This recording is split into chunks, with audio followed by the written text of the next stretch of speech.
All right, back on the Utah State Dynasty here. I have a cat in my lap. Can't see his tail, but there is a cat in my lap.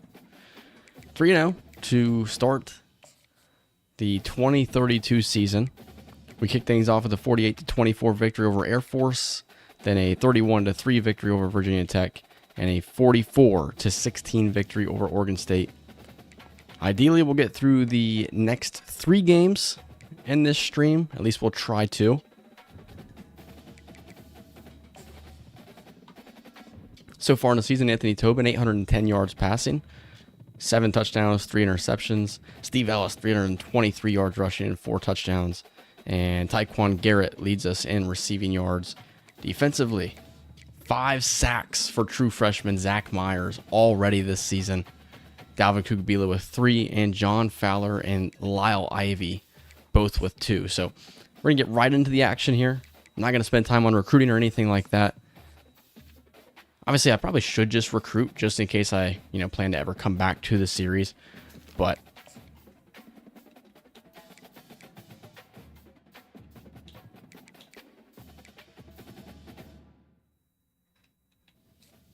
let's take a look at Boise State's uniforms here.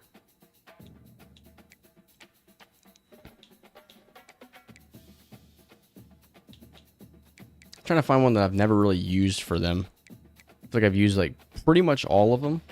We'll go with something like that. But the College Football 27 trailer dropped, and it looks excellent. I cannot lie. I'm definitely excited about it. So we got a night game here. See, the perfect thing with College Football 27 is we could do a blackout here and have the crowd do black, and it would look sick.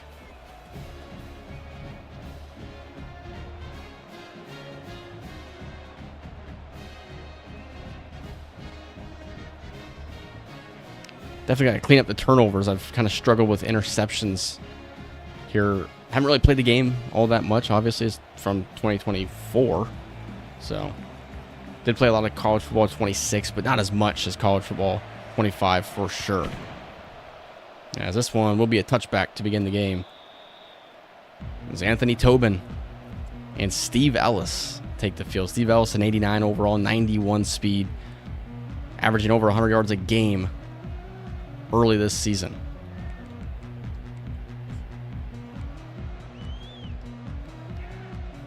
I'm going to go with the I formation here and Trayvon Watford, the fullback, early in this game.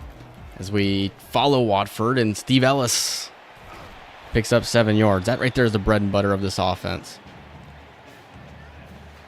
And we're going to stay in this formation, or stay in this personnel, I should say. 2nd and 3, we go right back to Ellis. Ellis with a burst up to the 47-yard line.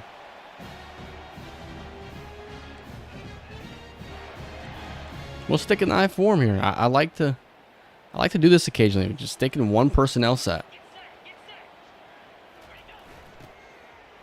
Try and do something different there with a jet sweep.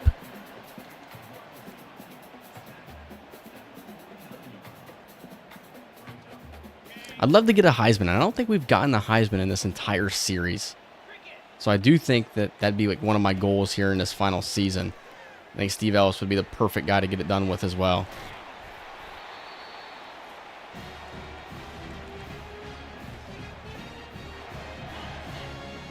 It's been a heavy dose of Steve Ellis here in this game. If we would have kept going outside right there. 6 more yards though for Ellis. See if this play right here is still just completely broken. Daniel Jones checks in. It has been broken in this game. Obviously, they're not making updates or anything at this point. He was open, but when you roll out of the pocket, there's really not much we can do there. I think I am going to run it here. 3rd and 4 is what I like to do.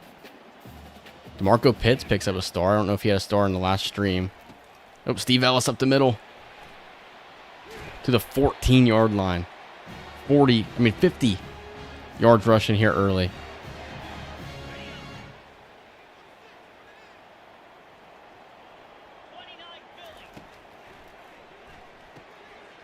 Get the ball to him again. Heavy, heavy dose of Steve Ellis.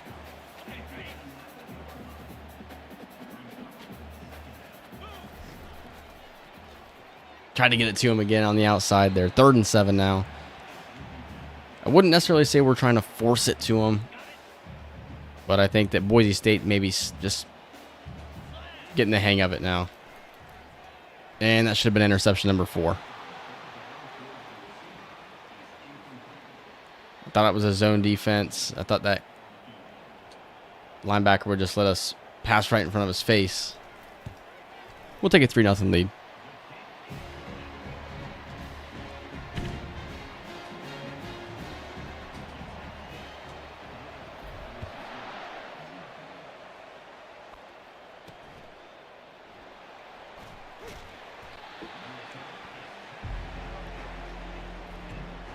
Shaq Ruggins, 90 overall, 90 speed.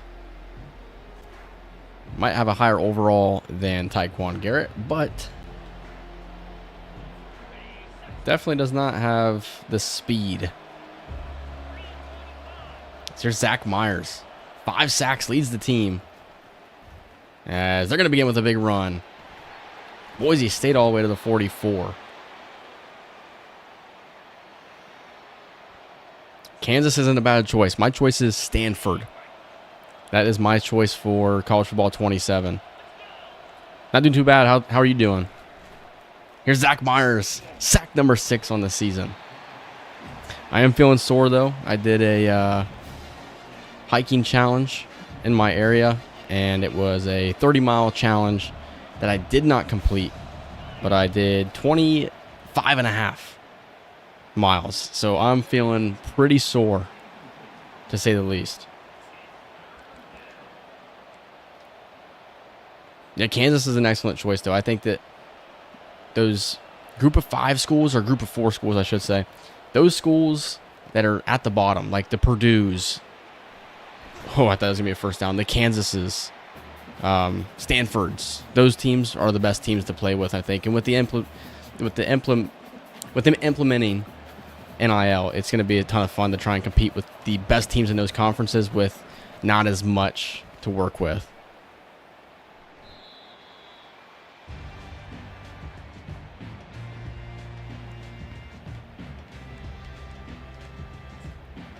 All right, start this next drive off with a jet touch pass. Just try and keep it simple here. DeMarco Pitts, not really the guy I'd want to get the ball to here. Oh.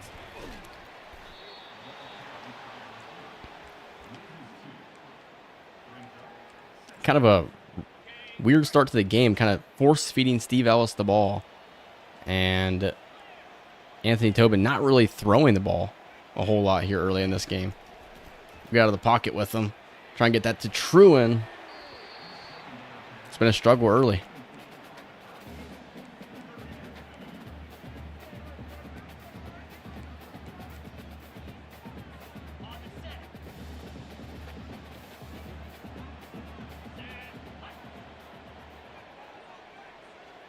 Oh, yeah.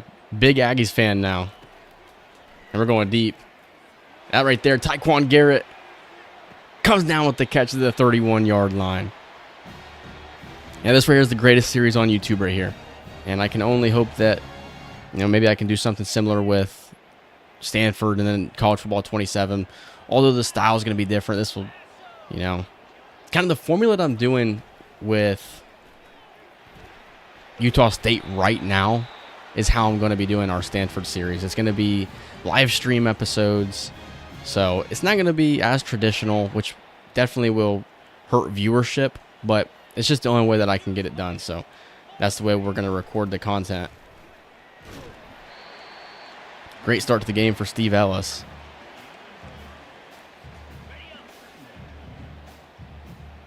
Maybe we go to DeMarco Pitts right here if he gets the type of release I'm looking for. Steve Ellis is wide open. Down to the 1-yard line. And right here, I have no problem going goal line. I'd prefer to have Steve Ellis in right here. We'll go like this right here. Maybe a halfback toss. Although that doesn't really work that well in this game. We'll see. It does this time, though. Touchdown, Utah State.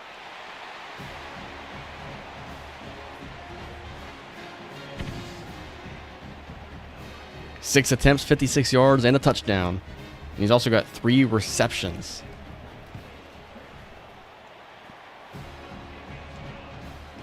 I think the assumption is we're probably going to blow Boise State out of the water.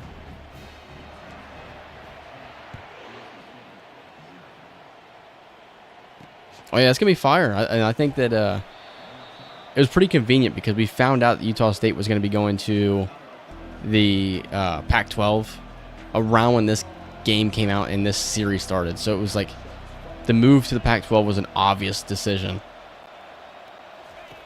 Second possession for Boise State. And of course, here in this dynasty, the Pac-12 looks a little bit different. At Notre Dame, Tulane, a couple other schools that aren't in, like Memphis, I think is in the Pac-12 now, in this dynasty. The defense really struggled against Air Force, but I think really starting to figure things out. I think Zach Myers is the key piece, the true freshman edge rusher. 6 sacks on the season. And good tackle right there by Haslam. I doubt they'd go for it here at their own 28.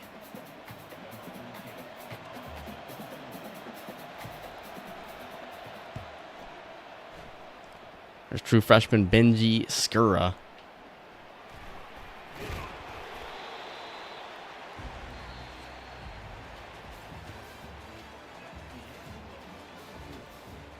Yeah, you got San Diego State. You got Utah State. Boise State. And there's a lot of them.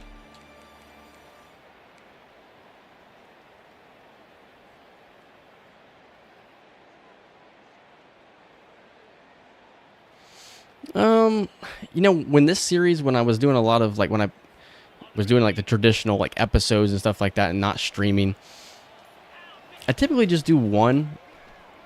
Ah, crap, I juked way too late. I just do, like, one game per episode. But if the team sucks or, you know, you're just not playing well, you could fit 2 games into one episode. But the better the team is, the more I would like to slow it down just a little bit.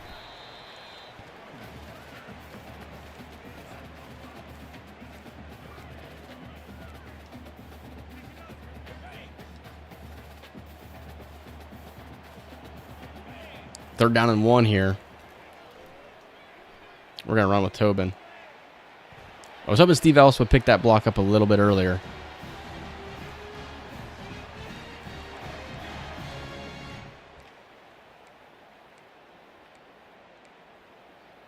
Tight end attack. We'll see if we can't get Rob Hoffman the ball here. There he is. Hoffman with a stiff arm down to the 30.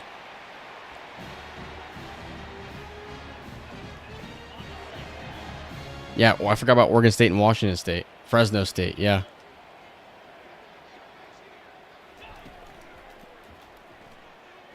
What a play. What a play down to the 1-yard line. And Fresno State, Colorado State, yeah, there are a bunch of states. If I had to guess as well, I would say that in the near future, North Dakota State will be in the Pac-12 as well. We got to get in there.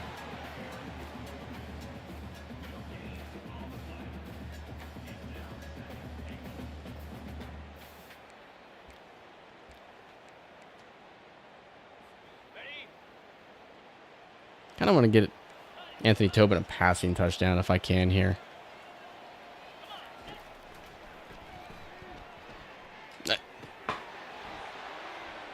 Interception number 4 on the season.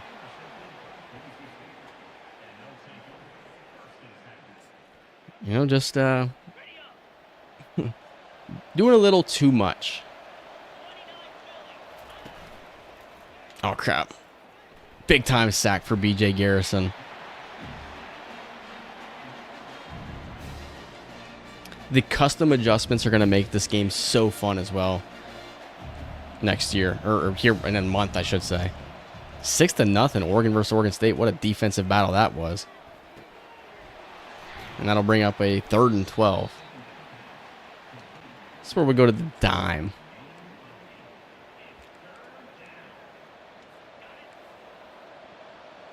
Rudy Peely's been very quiet. Oh, here he comes. Big time sack, and Zach Myers forces a fumble.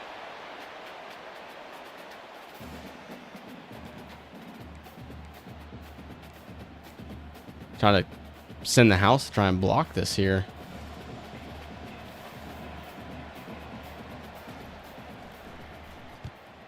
See what Benji Skura can do. All right. Already in Boise State field position here.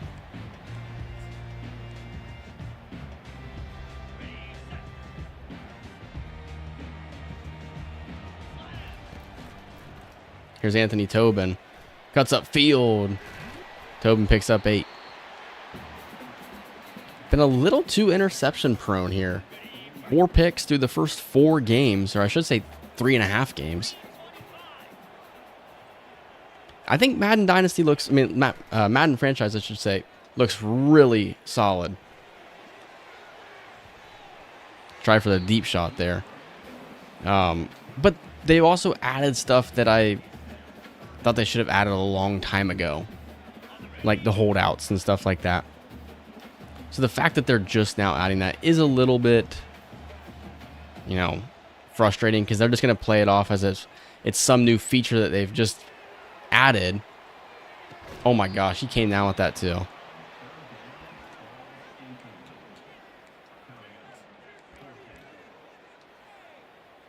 Makes me wonder. We'll throw the challenge flag. Did he catch that? I don't think I'm going to do Madden. No, he's out of bounds for sure.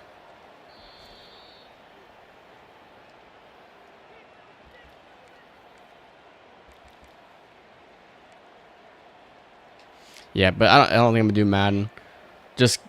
I have not really enjoyed playing it all that much recently. Try this play out right here and see if it works for us. He's wide open. Steve Ellis, first down to the 28. If you know head coach Jalen Clark, you know we're going for it every time there. I think that's a very strong possibility that it will be the best Madden we've had in a while.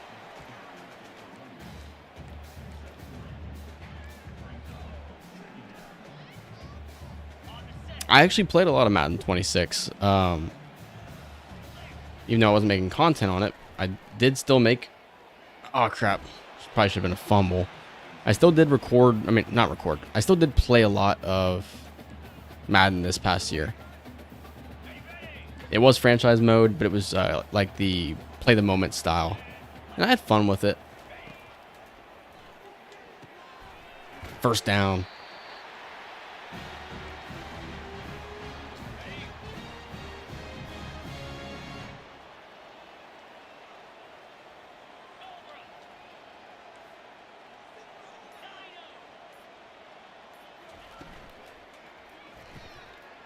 Tyquan Garrett, touchdown Utah State. Too easy. Tobin gets revenge on that interception.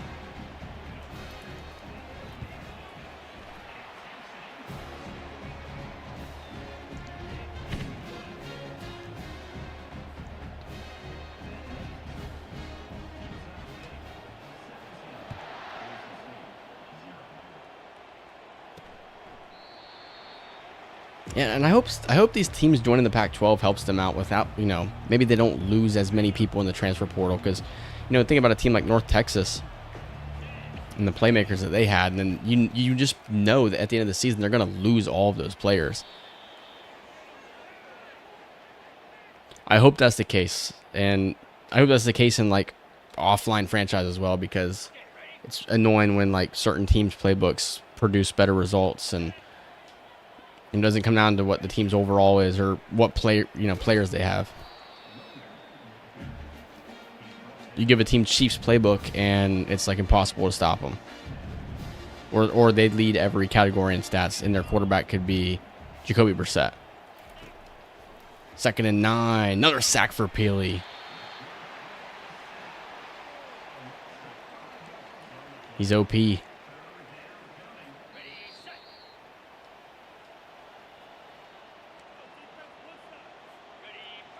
Poor Boise State. 35 yards on offense here. Something tells me they lost their offensive coordinator because, or head coach potentially. Whew. Because anytime we played these guys in the past, I feel like they ran a lot of jet sweeps and they ran the ball a lot more. Terrible punt. What in the world was that?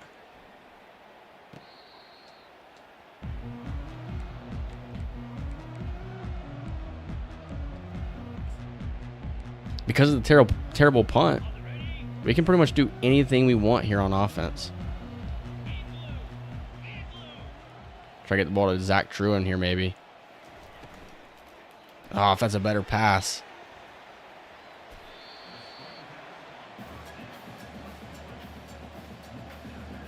That's good. I think that's the way it should be.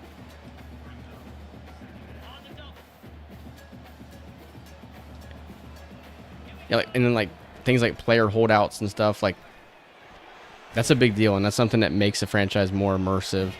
I just hope that it's not necessarily.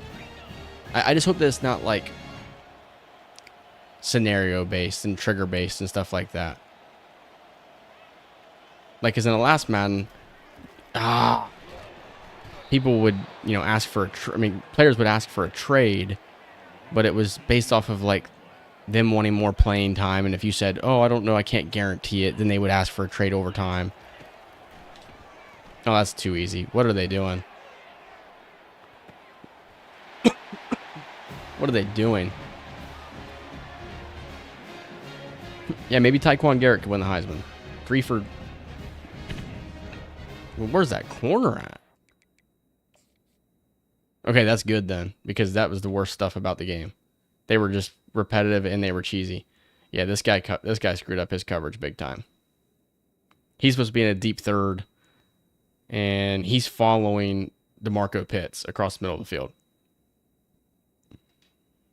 You're not going to find an easier touchdown than that.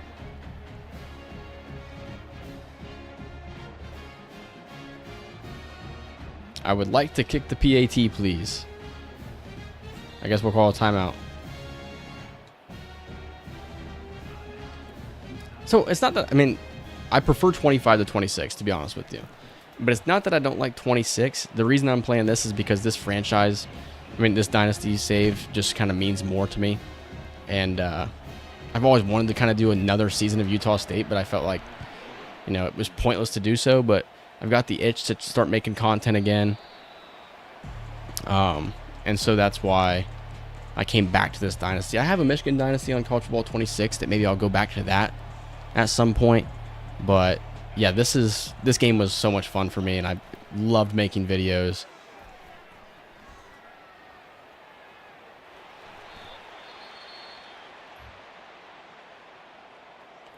If I lived on the West Coast, I would be doing the same thing.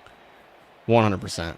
I wish if I lived closer, I wish I lived in Utah. Zach Myers again.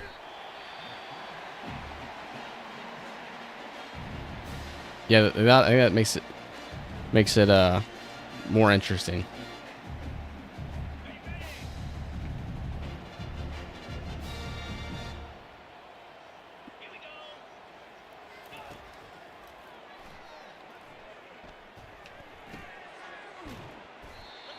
Do we call a timeout right here? No, we'll let them do their own thing.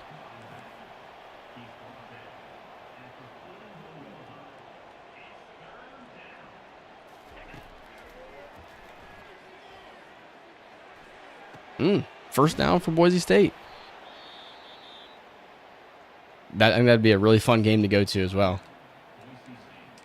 Boise State's always really good. They're always going to be a college football playoff contender. So I think that would be really fun to go watch that.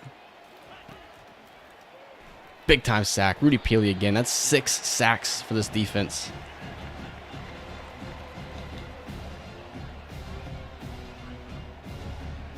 I was just saying it felt like Rudy Peely's been quiet all season long, and then here he is. Zach Myers almost gets another one.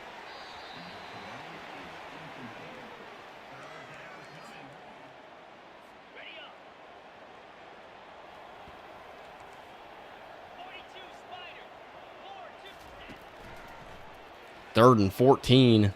Last play of the half. Pass knockdown. 24-0 at halftime. We're not going to waste any time. We're getting right into the second half here.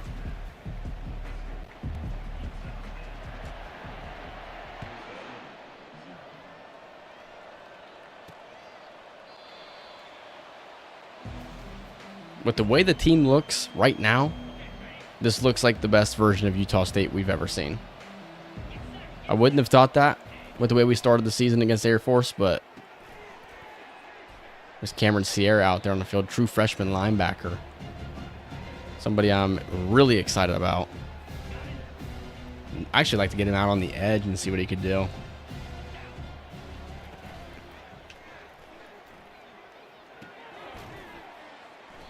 I think I'm going to.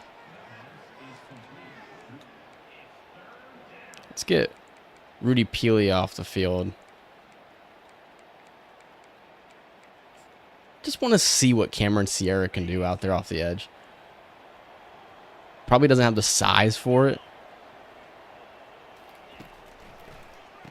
Oh, he ran right past the running back.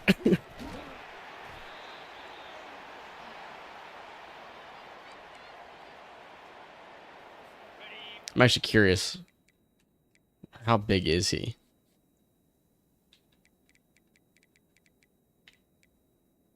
6'1", 236. I mean, not super small. Rudy Peely's not going to like that he gets taken off the field there when we go to that formation, but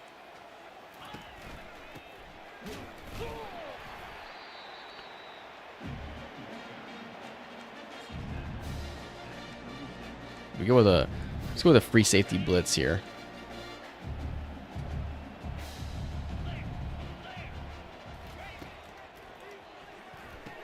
Oh, come on.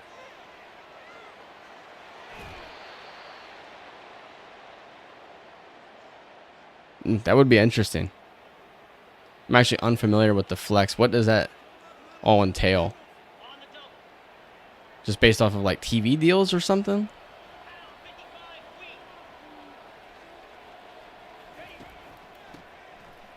Or is it like a couple good runs there? John Fowler shaking up, and that's kind of big because that would then force.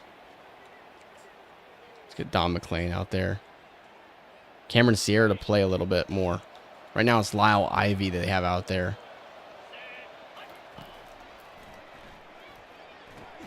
Big time hit.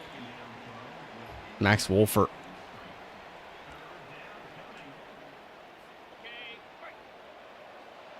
Get Cameron Sierra off the edge again here. See if he's able to make a play.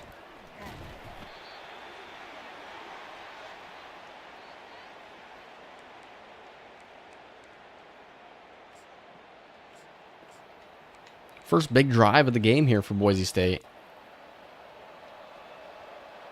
There's Damian Lampman in the game at defensive tackle.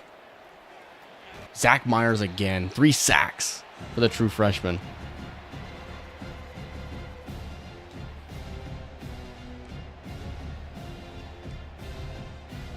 We might be looking at an even better Juan Lima. If you guys remember, Juan Lima was, I think, the number 1 player in his class, I do believe.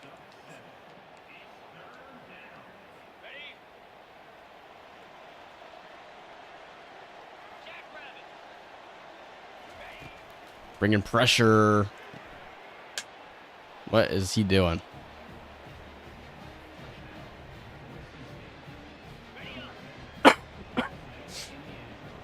Also, still getting over a sickness, so sorry if I cough a little bit here. Going for 2 here, try to make it a 2-score game. Not going to happen.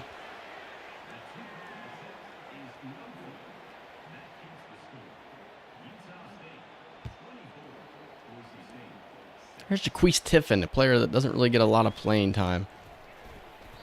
But I think next year, if we ever went back to this series, I think next year would be a big year for him.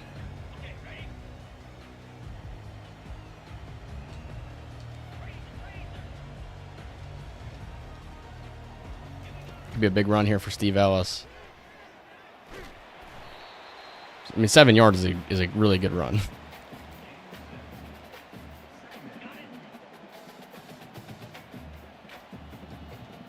Second and 3, we're going to go right back to him. Great run.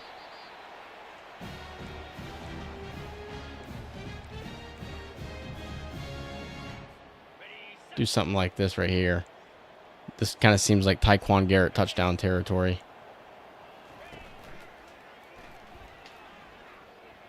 Good thing he got hit as he threw.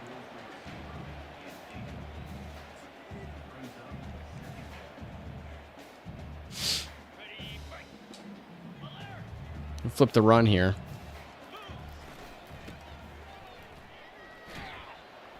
And there's 10 more yards, and that puts him over 100 on the game.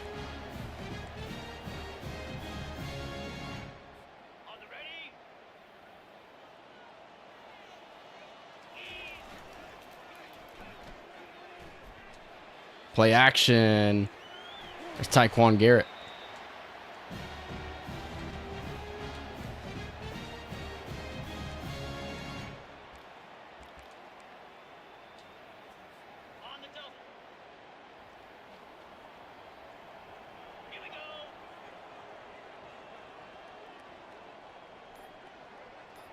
Okay, so that makes things interesting.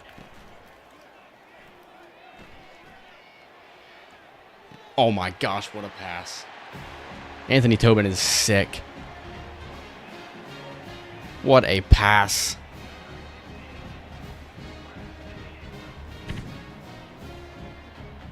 You gotta watch this one again. I mean, you can't place that ball any better than what he did.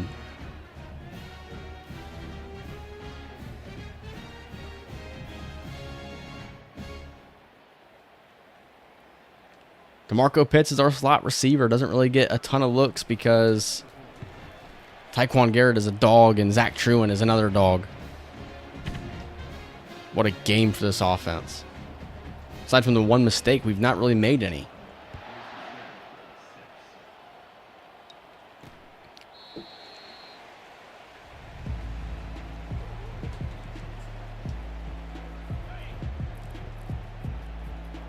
I think the goal here is to also go 16-0 for sure. Good run there. 9 yards. Connor Sabri, I think, has put together a pretty good performance for Boise State.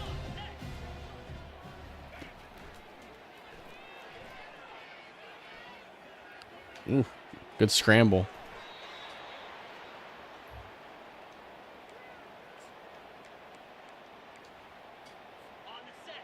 Oh, for sure. We got to go undefeated. I think 2 seasons ago we went 16-0. Last year we went 15-1. And if we could put together another 16-0 season, that'd be the most dominant 3-game stretch I think that's ever been done. Yeah, I mean, season 1 was rough, and I didn't like the way the offense looked. It was a bunch of wide formations. Spencer Petras was our quarterback, transferred from Iowa, so what does he know about offense? But we had some interesting players like Robert Biggs, I think is what his name was, running back, and then Rasul Faison, a player who transferred from Utah State in real life, and I think a lot of people expected to play a lot better when he did transfer. I think he went to South Carolina, but I think he was hurt for like the entirety of the season. Can't remember exactly where he went. And then we got Shelton Sampson from LSU, I think, in the offseason of season 1. So entering season 2, we had Shelton Sampson. And Shelton Sampson was like Tyquan Garrett before Tyquan Garrett.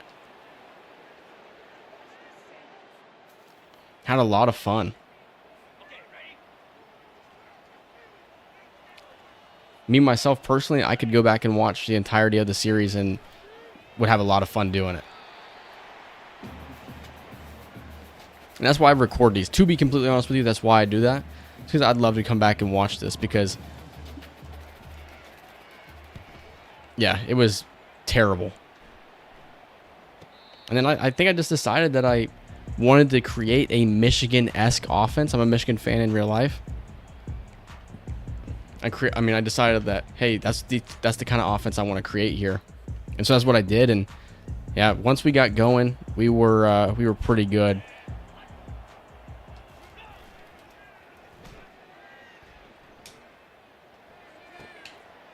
Tyquan Garrett first down to the 41. And I think that's something that's really interesting with it is Jeremiah Tobias was, this was fun. This series was a lot of fun. If I had time to replicate it and create another series similar to it, I would. A rare drop for Tyquan. But, Jeremiah Tobias was probably my favorite player of the entire Dynasty. And when you look back at it, he wasn't the greatest quarterback, but he was just a tough guy. And led us to our first ever college football playoff appearance. Nearly led us to an upset victory over Georgia in that appearance. Oh, you got to pick that block up.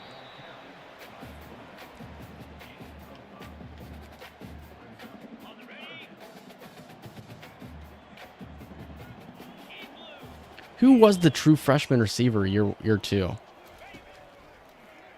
Ah. Yeah, he did. Yeah, Tyquan Garrett. Jeremiah Tobias did. Because Shelton Sampson was a transfer we got from LSU, and he was unbelievable. I think still holds records for our team in the Dynasty. If Tyquan Garrett hasn't broken him already. Tyquan Garrett has just been unbelievable in the 2 years that he started.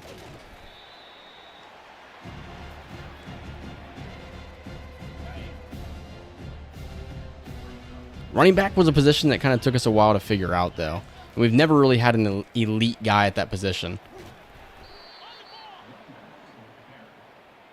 We had Xavier Blunt. He was really good. I'm trying to think what running back was injured all the time. Because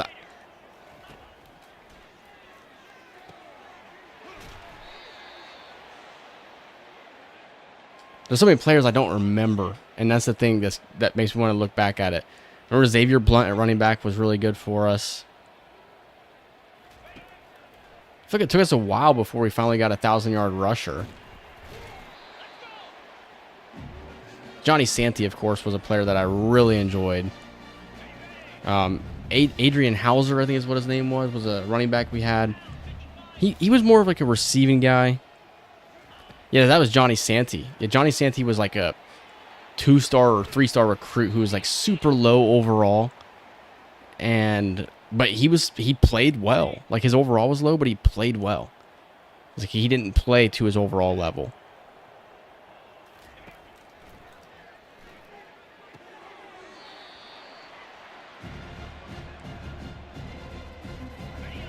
Tyquan Garrett with an unbelievable game.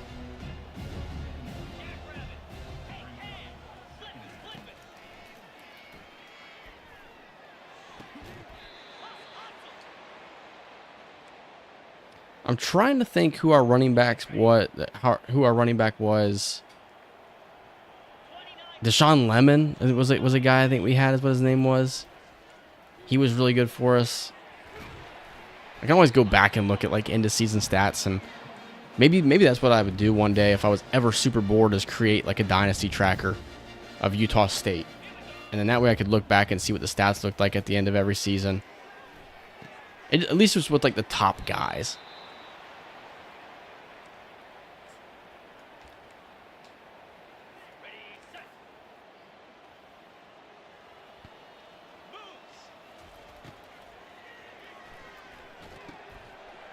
Right now, Boise State's picking their way down the field. Shaq Ruggin's shaking up on the play, their best player.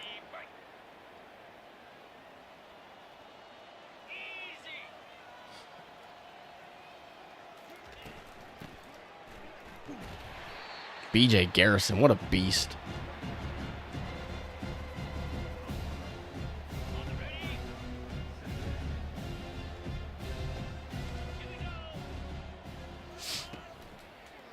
Screen.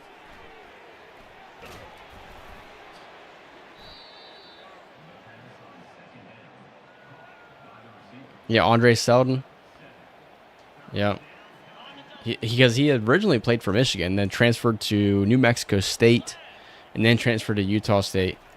And, yeah, I really did enjoy playing with him as well. And he was actually a big part of why I chose Utah State. I think when I was setting up this dynasty, I think UTEP was one of the teams that I really wanted to play with.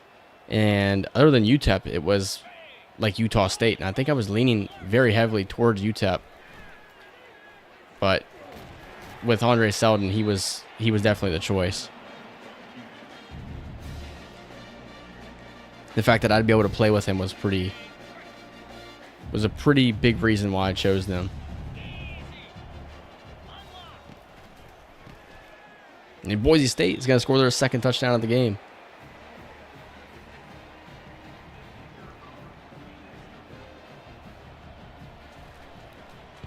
And with 2 minutes and 2 seconds to go, we're going to go ahead and do some mass subs. That was a 96-yard touchdown scoring drive.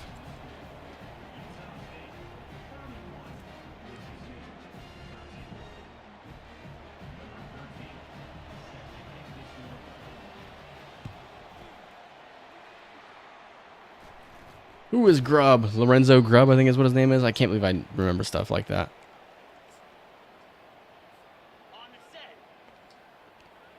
Here's Larry Wooten. Big Larry.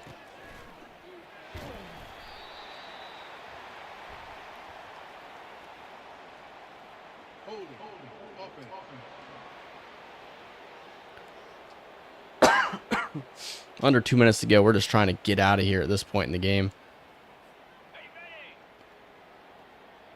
Jamil Bradbury in the game. Jaquise Tiffin. And we're going to go to Tiffin here. Oh, what a juke move by Jaquise Tiffin.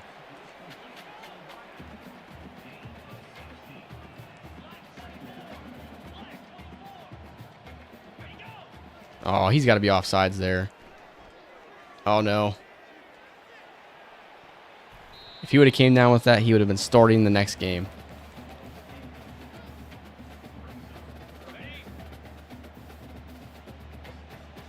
Macklin and Bradbury in the game. Two very tall receivers. Oh, come on. Right now it's kind of random. Maybe once the new game comes out, I'll be able to come out with like more of a set schedule. But I'd like to be able to do it like twice a week. One of the cool things is I do work nights, so pretty much any night that I'm off work, I could stream. But sometimes I don't really feel like it, and I'm tired. I just want to watch a show.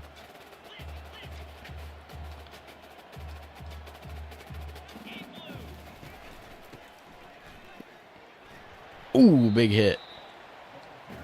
Doing a lot of dancing here with Daniel Jones. And then, I don't know if you saw it, but I did do a couple of live streams of the Cincinnati Reds. Don't think that's going to actually be a series. Maybe I'll stream it again, but I kind of do want to finish this season before I do anything else.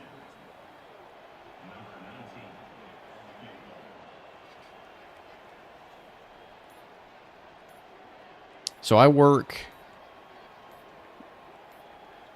It's a bit unfortunate, but I work 5 p.m. to 5 a.m. I work 12-hour shifts, but I only work half of the month.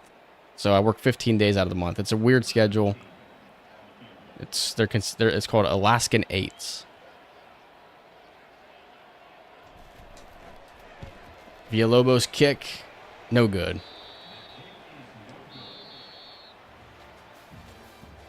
(31-13). Shut out in the fourth quarter. That's rough.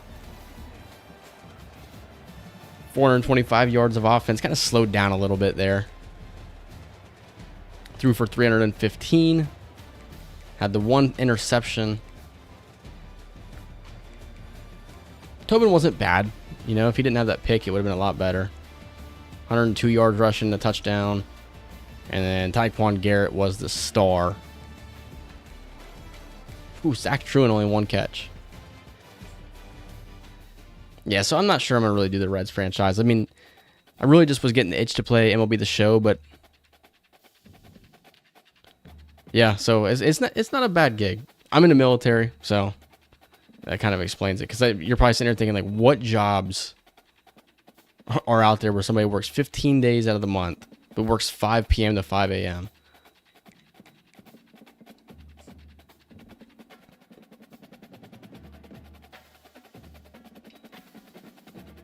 And that's the first time I've ever actually mentioned what I do.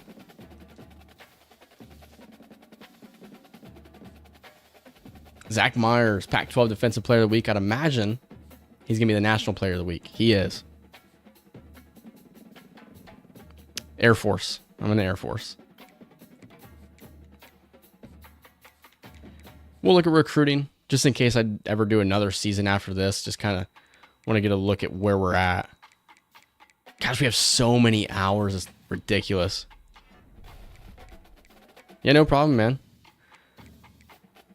900 hours isn't even that much, but just the fact that I can put this many hours on these guys is crazy. Going after a lot of corners, a lot of tight ends. Kind of find it hard to believe that we need... Do we really need that many safeties? I guess we need 3 safeties. We need a corner. We do need 3 tight ends, apparently. Thank you. Thank you.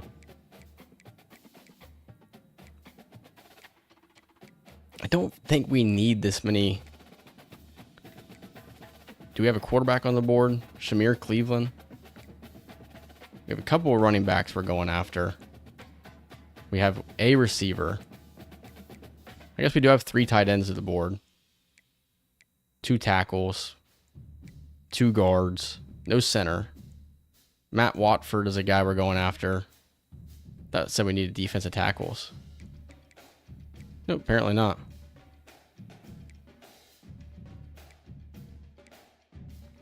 Okay, so I guess it makes sense with these guys. All right, DeMarcus Hanley. Ooh, so we can't schedule visits until...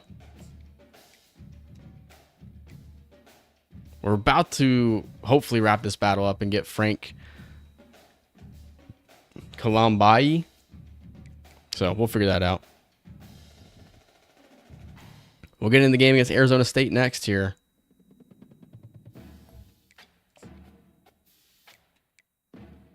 We'll go with this right here. And then with Arizona State...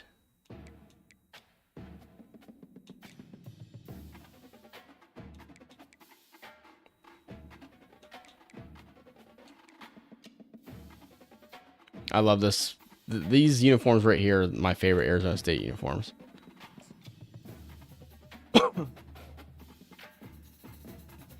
So it's 11:20 p.m. where I'm at right now. So I think by about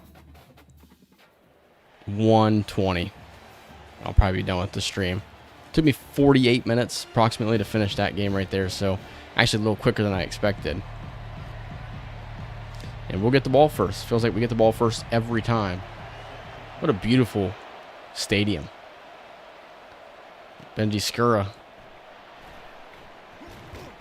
to the 20.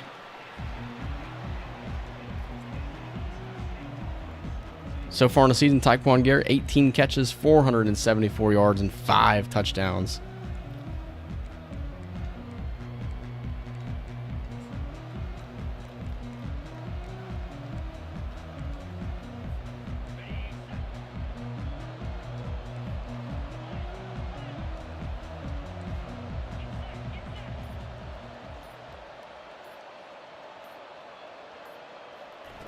With a play action here.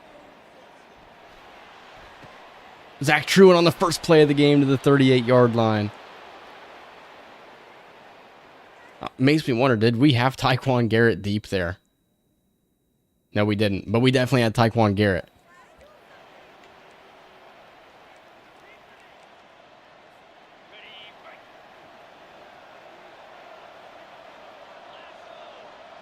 We're going to go right back to the pass here.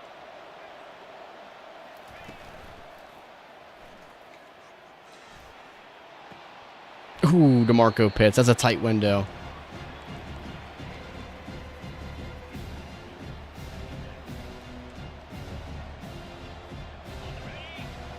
It is, and it's sunny out for this game.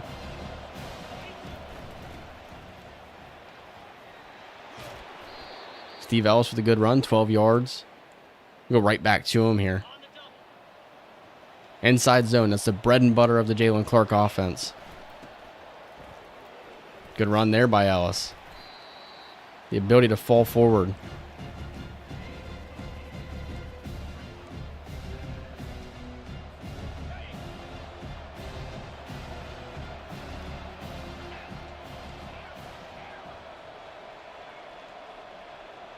See what that linebacker does. He does come in.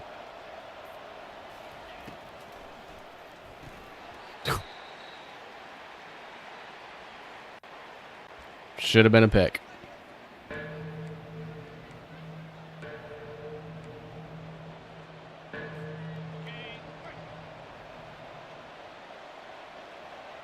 As we're up to the number 2 team in the country, by the way. Steve Ellis, first down.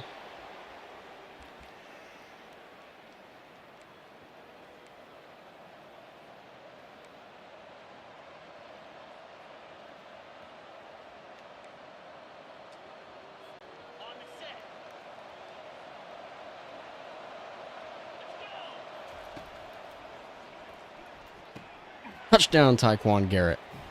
He might be our only hope at a Heisman, so I think we got to get him his touches. We have to get him his touches. Because I think I'd love Steve Ellis to do it, but for Steve Ellis to do it, he'd have to be averaging like 200 yards rushing a game.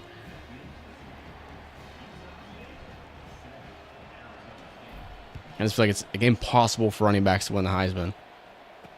Maybe not in this game. That was a good first drive.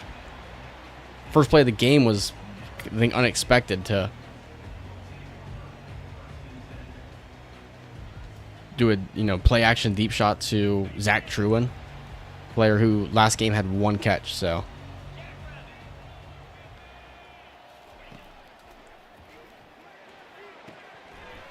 Nice break up there, Max Wolfert.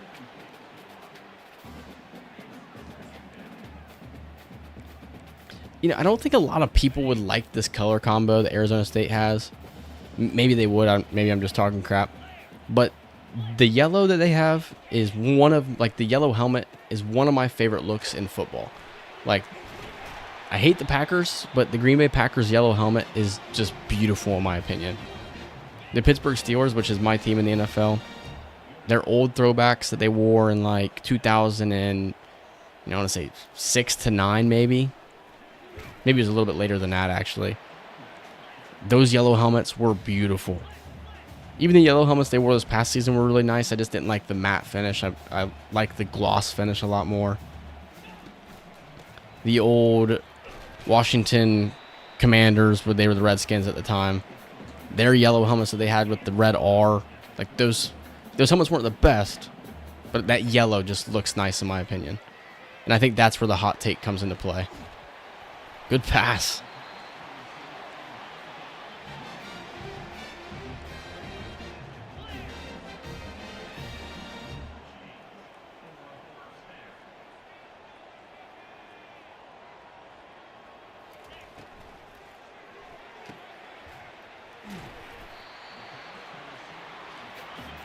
All right, Arizona State on a nice drive here. How about John Fowler off the edge? He gets the sack. I hate that crap. When you get a big play and they still go for it. And they still go hurry up. You'd hope that this is the opportunity you get to make them huddle. And close to a first down. And they're going to go for it. Both our edge rushers are a little banged up here on this opening possession. 4th and 2. We're bringing pressure. First down. What a drive right now for the Sun Devils.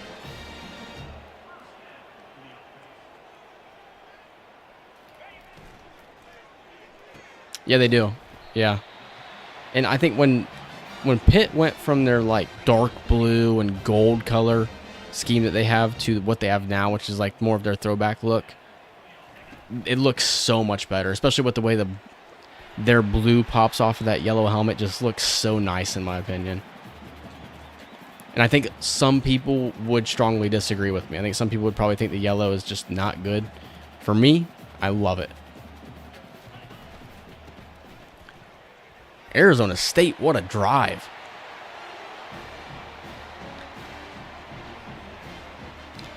I think it'd be really cool to do like a uniforms tier list at some point in the future.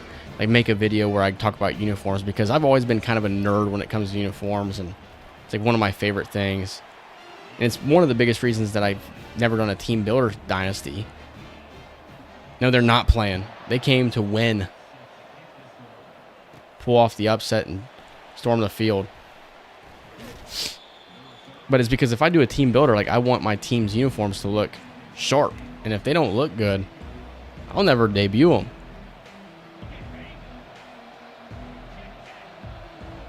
And I love uniforms that pop, but I also like simple uniforms too. Like there's something about Oklahoma's uniforms that I just really like. They're super simple. And then I hate when people say, well, they look just like Alabama's. Maybe to you, but I disagree. I think that their uniforms are way better than Alabama's. They're superior to Alabama's.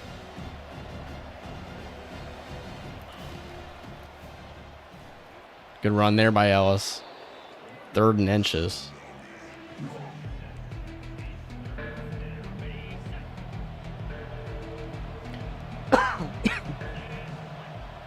Like back in the day, Oregon was always the team to play with. 4th and inches. I said it earlier. Yeah, I mean, even like Oklahoma State's uniforms are really nice. 4th and inches. If you know Jalen Clark, we're going for it. We're not going to get it. All right, we might actually have to play in this one. Yeah, and the way, I can't believe that Oklahoma lost to Alabama in the college football playoff game, because the way that they were playing early in that game, in the night environment, man, that was awesome to see. But then they just couldn't hang on to it, and they almost just, it was self-inflicted wounds. Not even giving us a chance to pick something that I want to pick here. Obviously being a Michigan fan, this past season when we played Oklahoma early in the season was kind of the first time I'd ever really been exposed to Oklahoma's atmosphere, because I don't really watch a lot of Oklahoma games, and I was very impressed. All right, so the turnover on downs is going to result in a field goal attempt. Yeah, their environment that they have there is, I would say obviously it's properly rated, but in a way underrated, because a lot of people would say something like LSU or Penn State. I think Oklahoma's environment there, especially in a night game, has got to be one of the best in college football. Like top 5. But I don't know if too many people would put it on their top 5.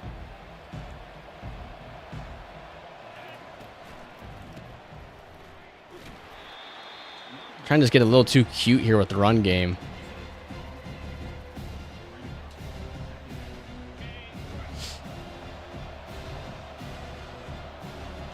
I might not even do the wheel. I might just go Tyquan Garrett. He might have stepped out of bounds. If he didn't, whatever. Touchdown Utah State. Texas A&M's up there. They're really loud. So I've never been to an Ohio State game. I went to their spring game when I was a young kid. That's a crazy pass, by the way. But I've been to, at this point, let me think.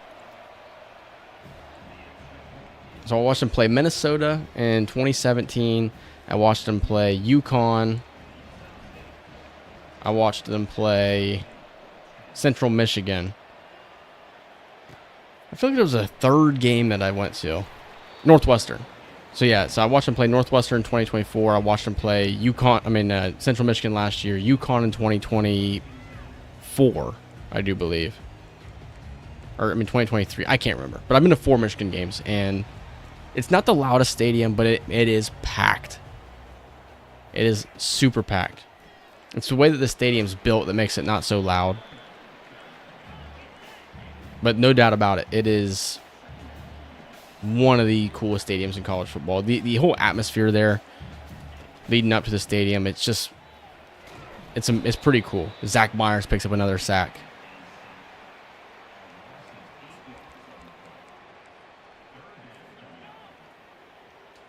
I hate this bug right here. It's like I picked a play and you're not even going to let me play with it. So now Rudy Peely is going to be playing zone linebacker. 3rd and 13. Just don't throw it Rudy Peely's way and we'll be fine. What is he doing?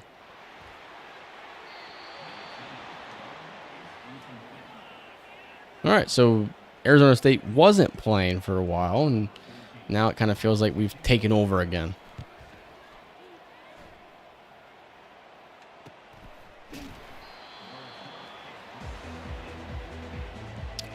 Yeah, I think I'd prefer to go to a Notre Dame game. I think that would be a lot of fun.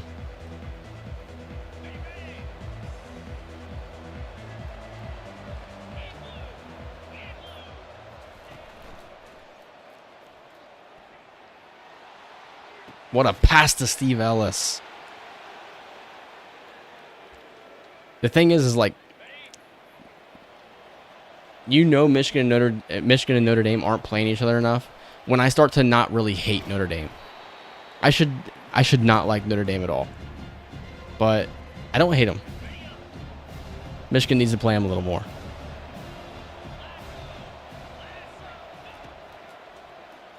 Steve Ellis inside the 5.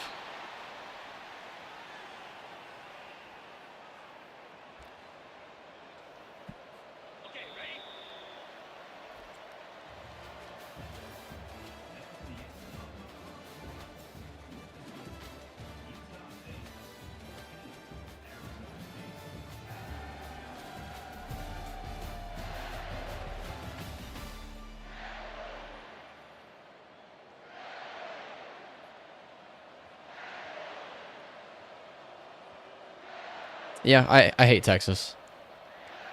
Not a big fan of them. I think the biggest reason that I hate him is I just don't like Steve Sarkisian. Touchdown, Utah State. He's like the college version of Nick Sirianni. I just don't like him. I think Arch Manning's going to be a good quarterback eventually. I'm not a big Texas fan.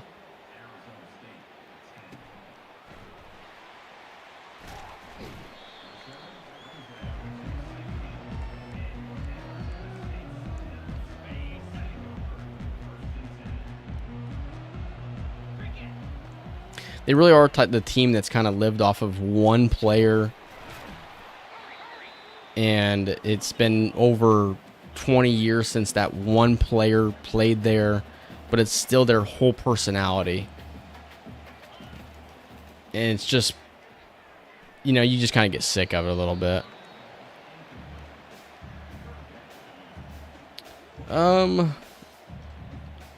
I think investment into the football team, because I think basketball, they're a really good team, and they're going to be in the NCAA tournament more years than they're not, I think.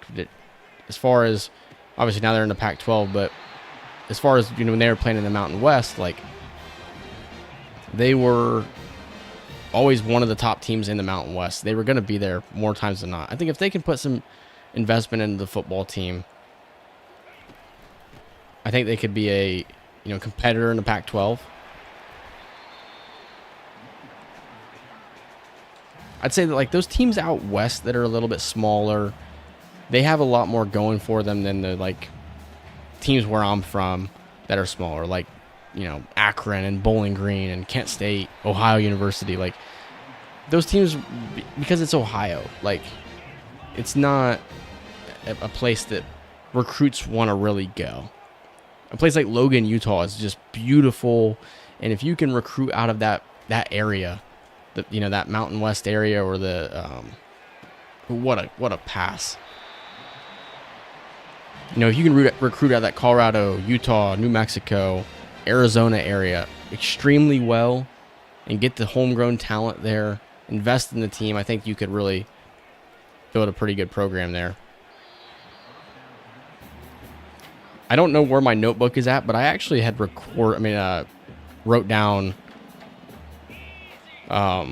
where we had most of our recruits from, and it's like Arizona, Utah are like two of the states we get most of our recruits from.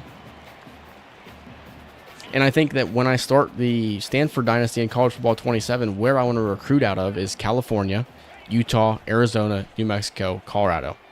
Those are the states I want to recruit out of. And the only reason I say California is because obviously Stanford. Texas, okay. In Texas, obviously they have so much talent to go around for so many different people.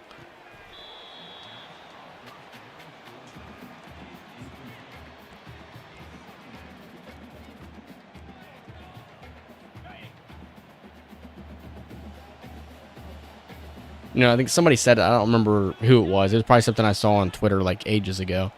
They had said, if I was a small school like Kent State, for example, I would just go down to Florida and go to these schools and find these unranked recruits or like low-tiered recruits that are faster than crap and just recruit out of Florida. Because there's so much talent there. And, Florida is just a state that has so much speed as well. Sack fumble picked up by the offensive lineman. To the 30. And it's kind of true, that's kind of what I would do as well. Yeah, there's so many high schools in Texas. No good.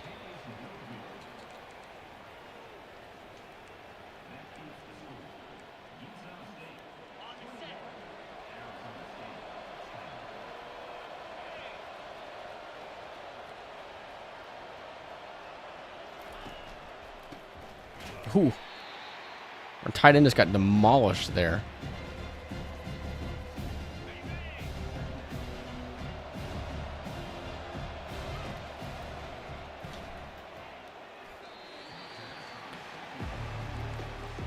Oh, crap.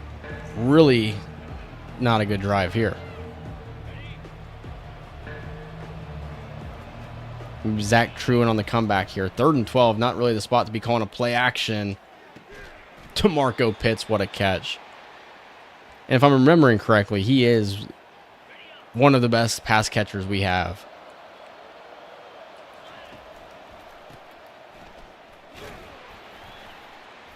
Whew. Arizona State kind of selling to stop out the run here.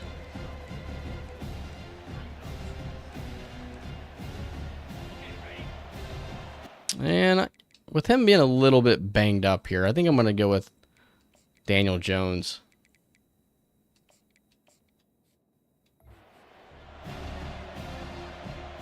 Just would hate for him to get injured here and it'd be like a long-term injury. Oh, how did he get out of there? Anthony Tobin. Utah, California, and Texas. So you get talent to go around right there. And, really, believe it or not, Utah has some of the best talent in the country. They have a lot of talent there.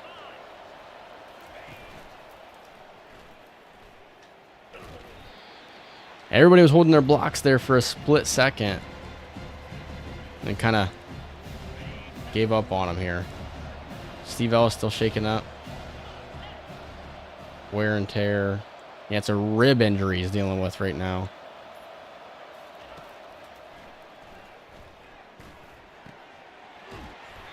Yeah, he's a little banged up. I think we'll probably go ahead and rest him for the remainder of the half.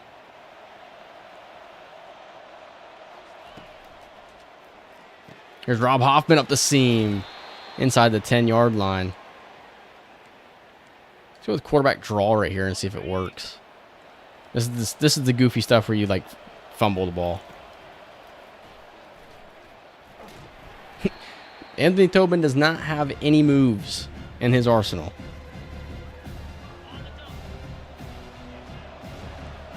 Last time we called this play inside the 5, I think we threw a pick. But Hoffman's open this time, and he's in for the touchdown. 9 for 13, 230 yards for Anthony Tobin. And it's 28-10 here in the first half.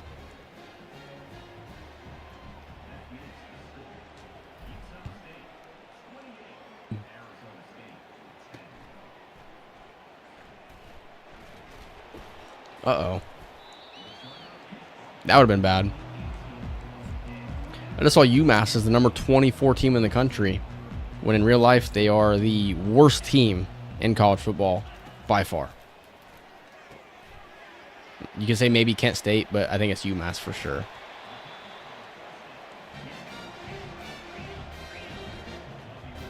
All right, they go back to the hurry up. They got a tight end in the backfield at running back. This is interesting. They're running with him.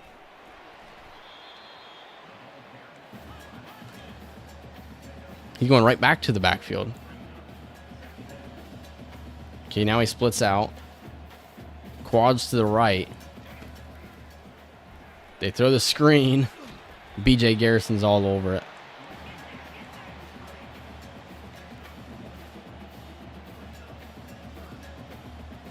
So crazy. They got a tight end at running back here. He motions out.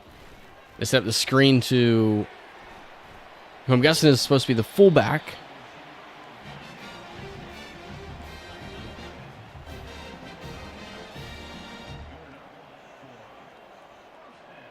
Stanford is 15th in the country. So I think they're on our schedule, but they're on there a little bit later.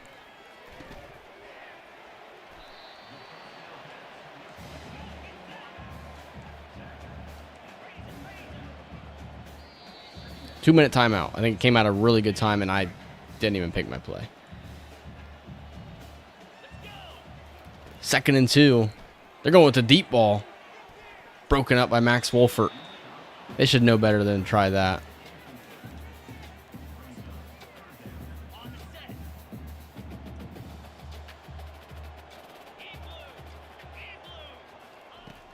We're bringing pressure. Picked off by Hunter. What's his name? Tyler Hunter? No, Eric Hunter.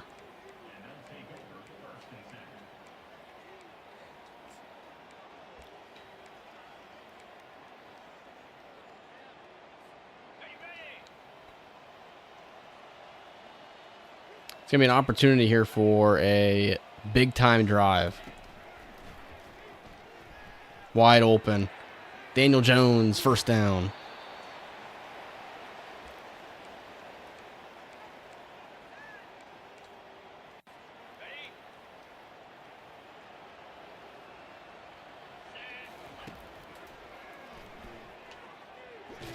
Ooh, hoo, hoo, hoo. Got lucky there.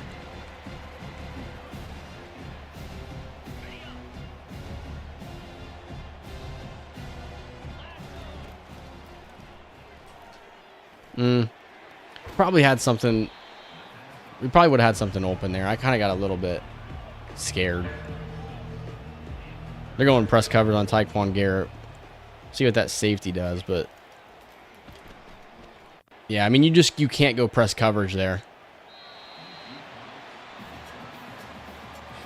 Oh my gosh, how do you... Jeez.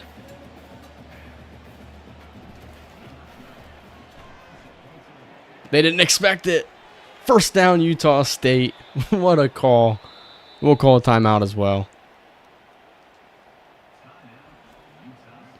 All right, man. Have a good day tomorrow. I appreciate you stopping by. I'll definitely be doing another stream here in the future. So if you stop on by, hang out for a little bit, that'd be sweet. Touchdown.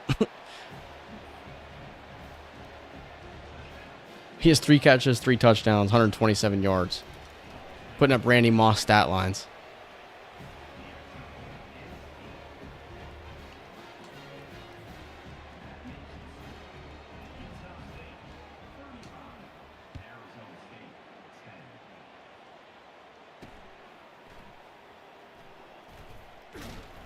Heck yeah, man.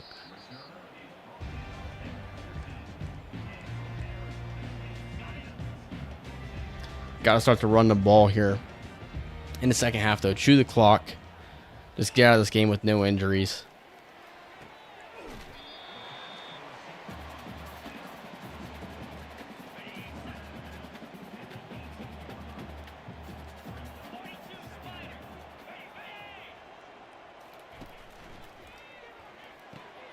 Yeah, I mean, with B.J. Garrison being as dominant as he is, you can't call that play.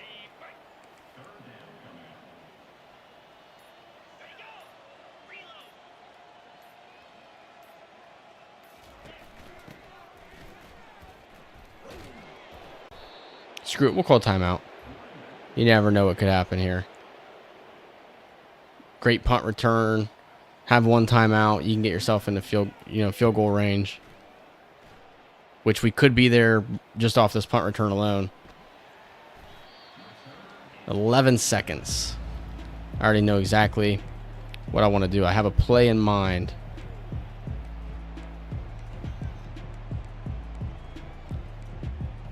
It is...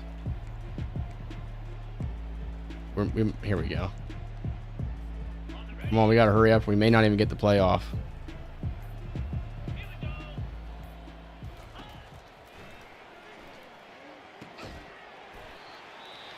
All right, that was not the best play in the world. Let's go with a deep pass.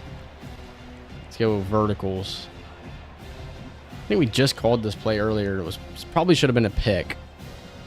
So this may be the wrong play call.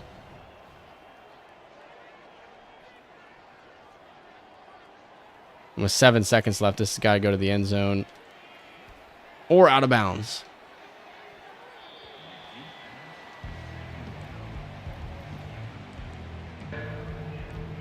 Could try with a 59-yarder.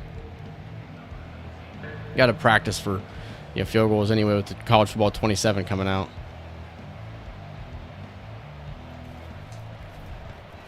You're not going to get a better kick than that. Doesn't have the leg for it.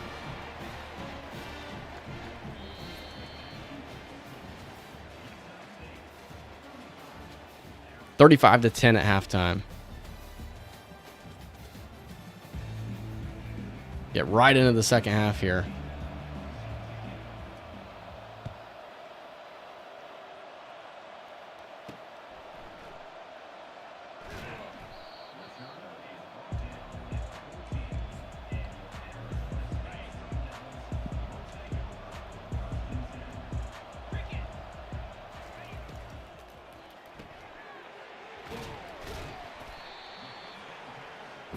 Louisville beat the crap out of Navy, 31-7.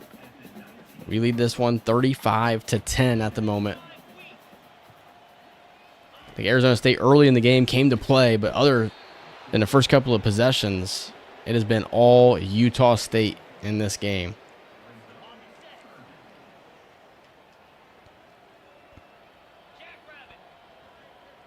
On the quest for a three-peat. And we're going to get the ball back here, which could be the last possession you see of the starters. I think the one thing that makes this team so exciting is the ability that we have to pass the ball when we want to or run the ball when we want to. If we want to be a team that can run the ball, that runs the ball 45 times in a game, we can do that. But if we want to be a team that can pass the ball 45 times in a game, we can also do that.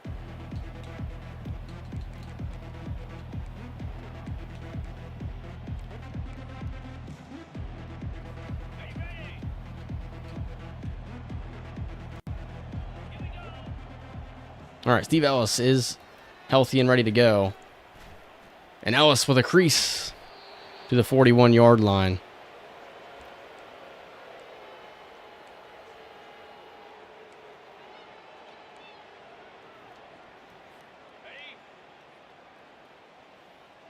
We'll see if the toss works here. Got a couple of yards.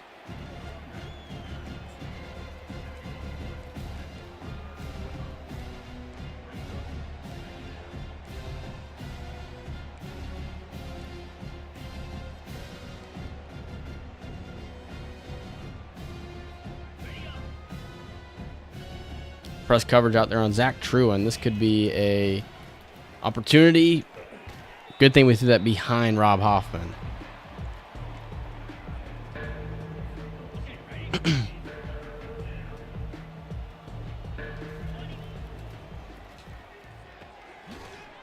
Tyquan Garrett comes down with it. His fourth catch for 133 yards. And we're going to go with streak here with Truin. With Tyquan Garrett. It's just too easy. 4 touchdowns for him.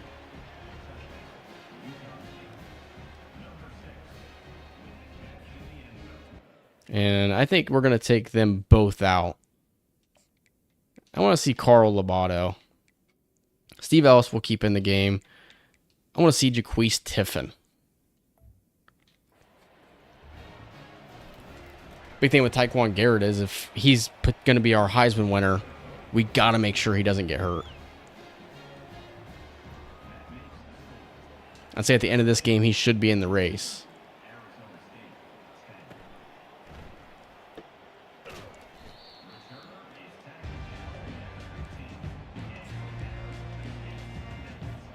And the crazy thing is we're not even really feeding them the ball all that much.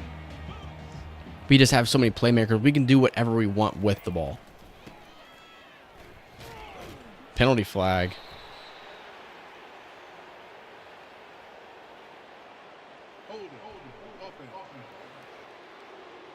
Yeah, we'll back him up. Why not?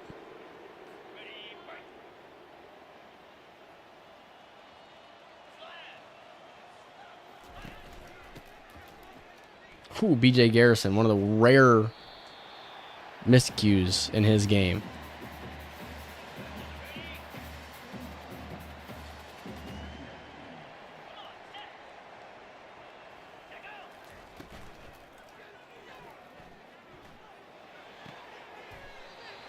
Third and 1 upcoming here.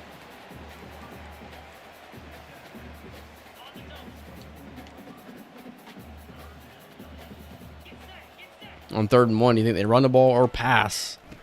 They're going with a run. And Eric Hunter and Cameron Sierra are there to make the play. I am going to get College Football 27, and I'm planning on doing a Dynasty the same way that I'm doing this Dynasty. Or this season of this Dynasty, I should say.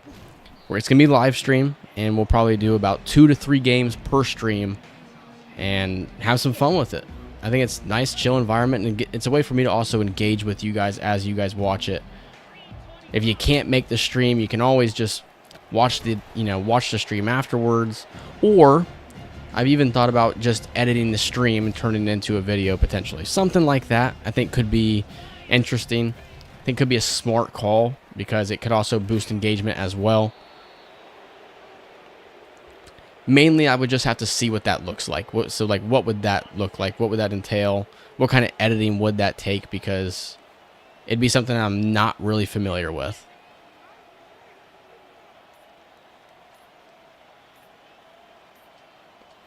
Here's Carl Lobato, a player that, I expected would be the one that takes over for Anthony Tobin. I'm not really sure that's what's going to happen. Looks like he kind of released that ball a little weird. Like, that's a pretty impressive throw. He's not even looking at the tight end.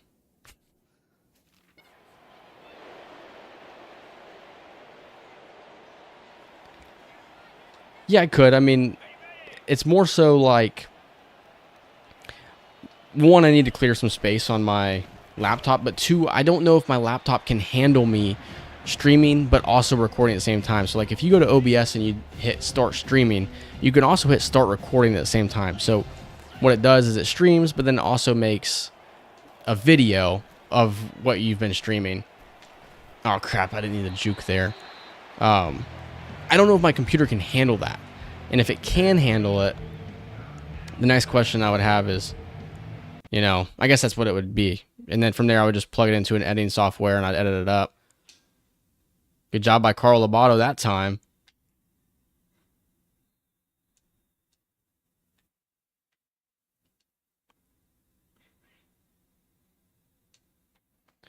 Or, you know, also Twitch does it where like you can save the VODs, which is like your stream. And then I could edit it like that. And then the cool thing with that is I can kind of pre-plan what I'm going to edit out, what I'll keep in the stream. Like obviously I would, if as long as I'm talking, I would keep it. Touchdown Utah State. Gosh, that was an easy drive. Steve Ellis, 18 carries for over 100 yards. We'll take him out of the game now. Let's get Amari Sneed in there and just see what he's all about. There's also Donnell Corral. We'll do Amari Sneed first.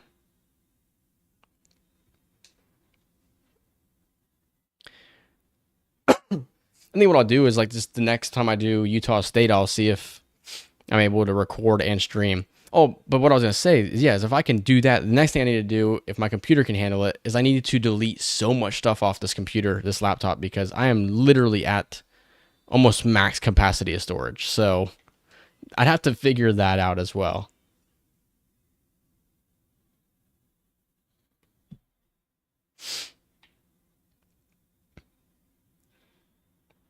Zach Myers is just too good.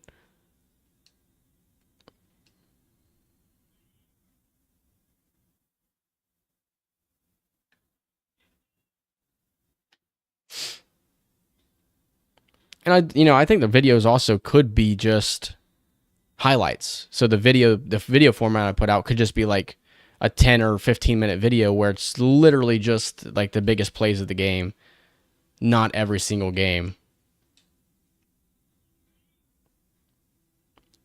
So that's something I could do as well. I don't really know. I think I put my backups in for me. If it did, I didn't even know the game did that.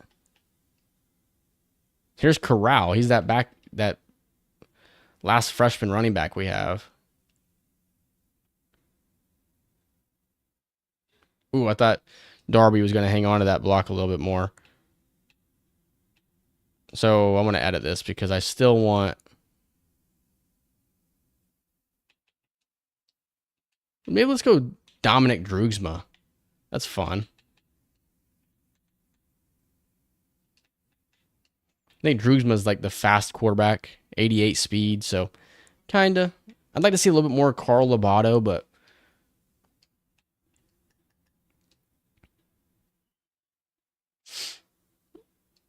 okay, we do not want Tyquan Garrett in the game either.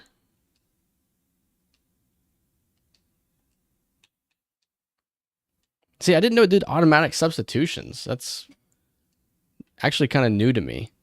I want Zach Truin out there. And yeah, we'll do something like that. Now we're good. Nope. I don't want Zach Truin. I want Jaquise Tiffin.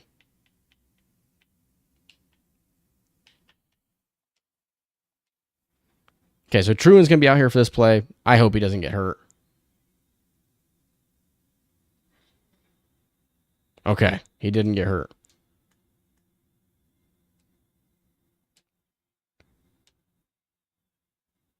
Benji Skura's in the game, though.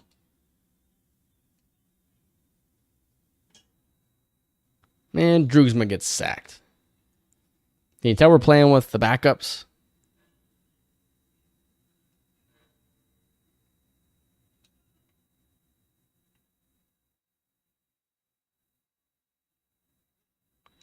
I can. This is crazy. Kyle Sonsenbacher. Great punt.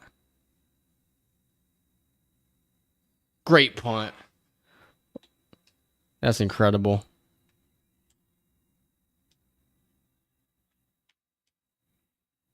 Nick Raines. Uh-oh. Uh-oh. That could have got crazy. I think it's Nate Raines, actually. Antoine Darby, Brian Horner, Donovan Joe. Great play right there.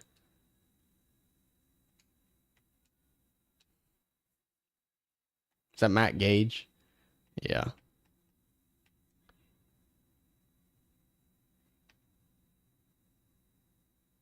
Ooh. Good job, Brian Horner. You know, one thing, too, is like, considering the fact that this is a 2-year-old game, and I still got guys, I still got people that come in here and enjoy it and interact with me, just really does give me a boost of confidence for when College Football 27 comes out, that we can add even more people to the group. And even if we're only doing a live stream Dynasty, still grow the channel. So it gives me a lot of hope that we can have some fun and I can get some interactions as well. And, you know, I prefer to stream because I like to have these conversations with you guys in the chat, because commenting on the video is cool. But I think being able to sit back and replay the game and, you know, conversate is cool at the same time. Here's Amari Sneed. Good run.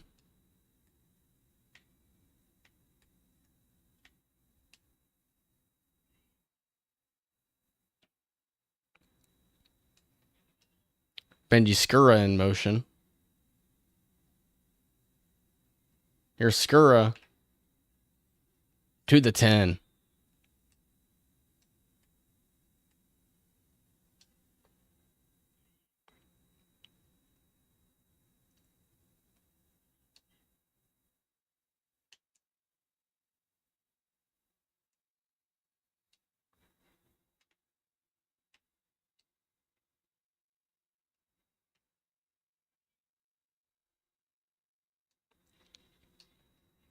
Second down and 5.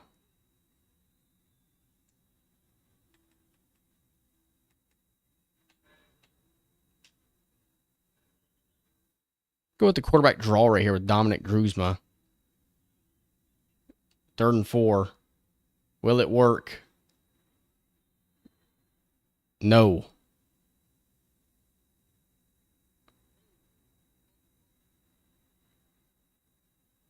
Do they back us up or do they let us go 4th and 3? They're going to let us go 4th and 3. CPU wants me to go for it here. Don't really think we need to, but we will do it anyway. Touchdown, Utah State. Amari Sneed.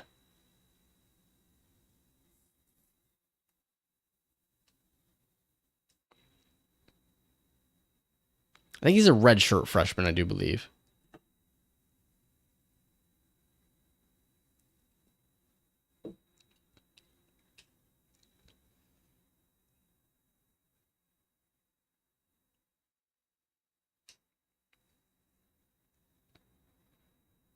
(56-10).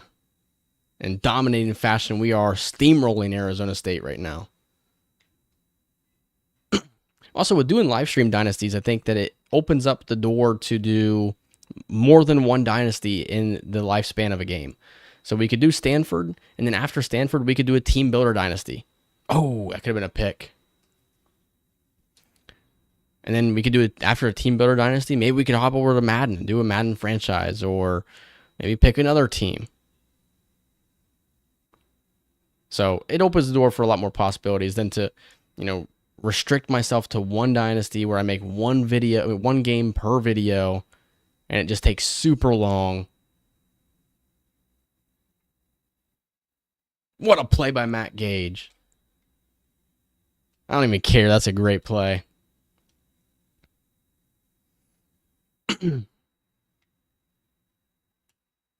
Oh, that's a bad penalty. Terrible penalty.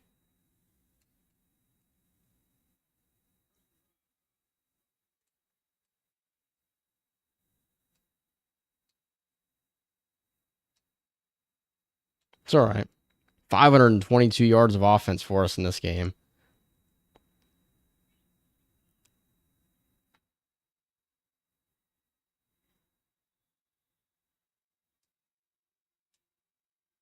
Just doing coach suggestions at this point. Letting our defensive coordinator finally call the game. We were responsible for calling offense and defense. Is that Matt Gage again? His coverage ability has been incredible in this game. Richard Boyce and McLaughlin are the other corners. There's Boyce. Should have been a pick. Rashard Boyce, I should say.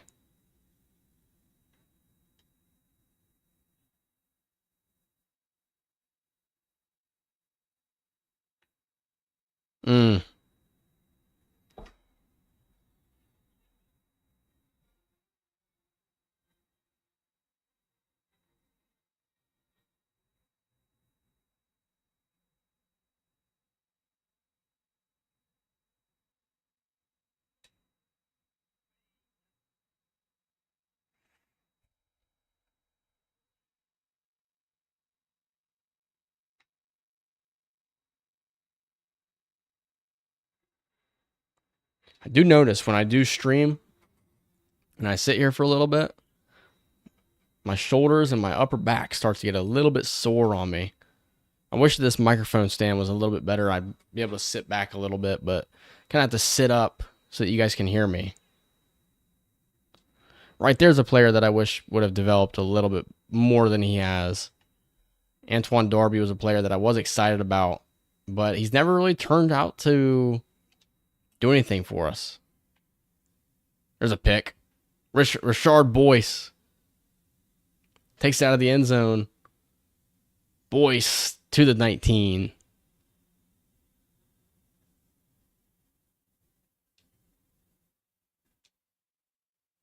Yeah, we'll let the offensive coordinator call the game now.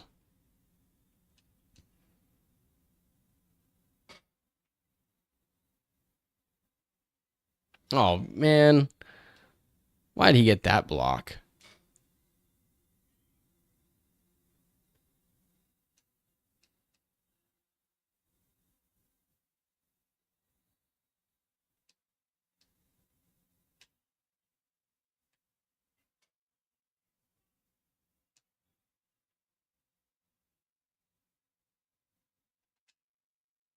Oh, what a pass. Ooh, got picked off. It was a good ball, though. Just hung up in the air just a little bit too long.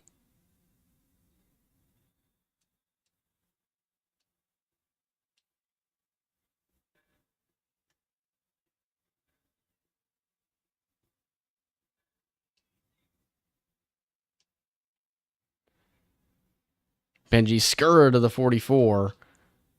And that should do it. 56-10. Utah State moves to 5-0. And I think I got one more in me here. Yeah, I mean, this is incredible. This stat line is incredible. No turnovers in this game, so that's a plus. Anthony Tobin, 5 touchdowns, no interceptions. Even our punter had a completion. Steve Ellis with a good game. Rob Hoffman. Tyquan Garrett, though, what a performance. This guy's unbelievable. And then Matt Gage. Matt Gage, what a game. 2 pass deflections, 1.5 sacks, 8 total tackles. Zach Myers also 1.5 sacks. But 5-0.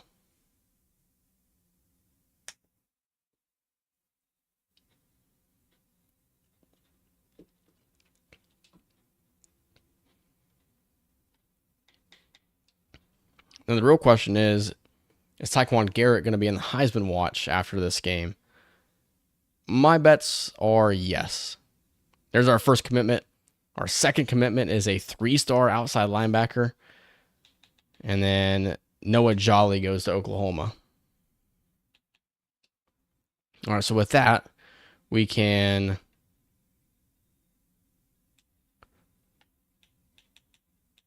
go to the players that are ready for a visit. DeMarcus Hanley. We'll bring him to the Stanford game. Then we'll go championship contender.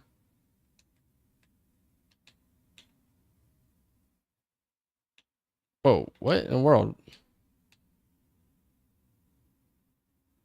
Okay, so we scheduled him already, so that makes more sense. Mike East. Don't think we have a chance in that battle. Maybe we can get here. Maybe, I don't know.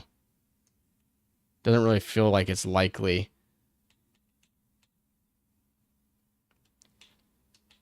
We'll hard sell here.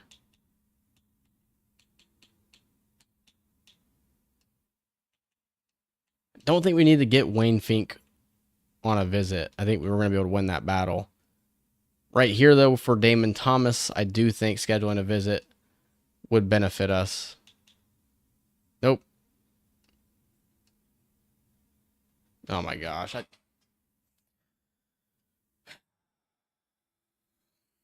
Screwed that one up. Okay, let's not screw this one up. We'll have him come week 8. And we'll go... I did it again. Dude, I did it again. Oh my gosh, dude. We don't even have the hours. You guys are going to watch me crash out because I keep hitting the wrong button.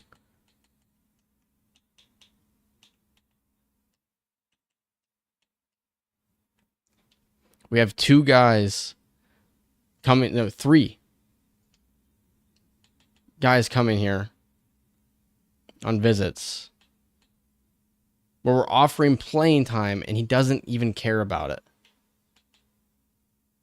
Like, dude,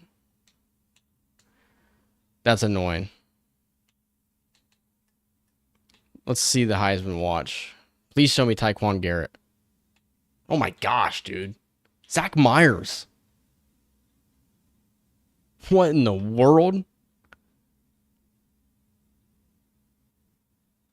Maurice McQueen may be the guy we're battling with here. Even Steve Ellis is up here. I'm kind of surprised. Did not expect that.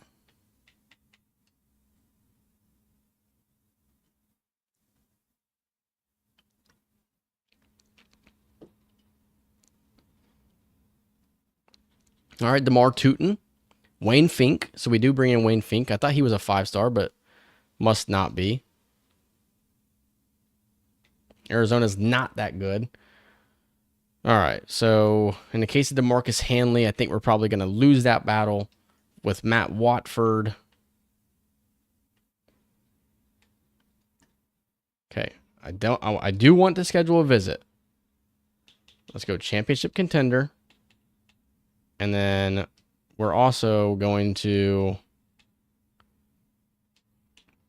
This guy right here looks incredible.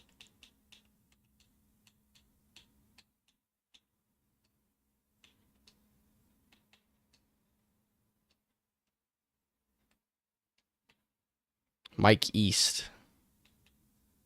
Callum Preston. Damon Thomas, I don't think we're going to be able to bring him in. Just because we're doing the dumbest thing we could possibly do for his visit. We'll hard sell, though.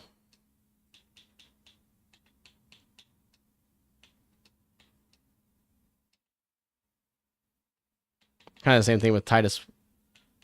Actually, Titus Westbrook, he's a blocking tight end, though. Like, I'm not even interested in that.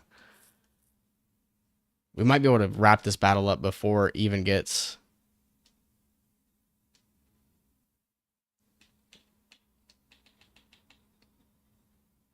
He's also a blocking tight end.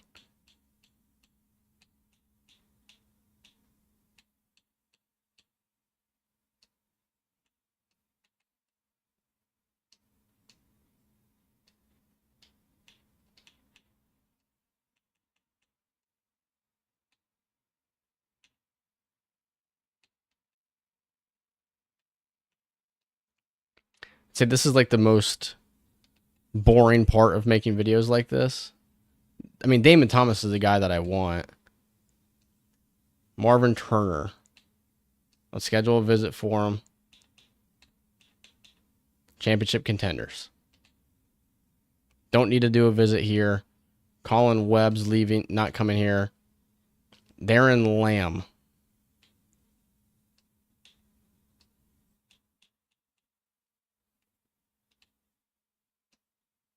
Steve Royer.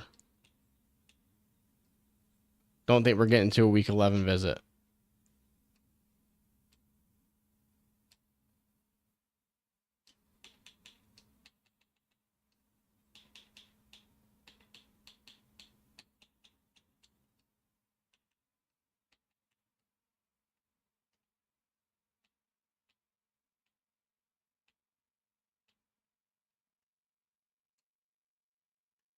Shamir Cleveland. I guess we just offer him a scholarship. I don't know anything about the guy. 91 speed is pretty incredible. Sure, we'll add him. And then we do have a couple of tackles here. I think Dallas Brewer's more my style, I think. And then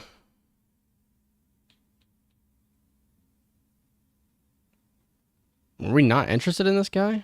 Or I guess it's this guy right here. It's pass protector.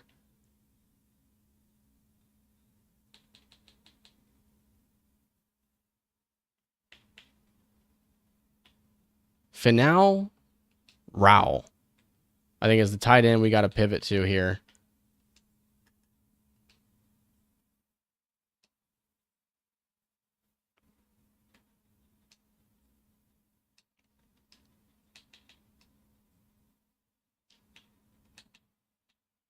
Just make sure we're offering, getting the hours on everybody that we can here. Like we could probably go 5 more hours here.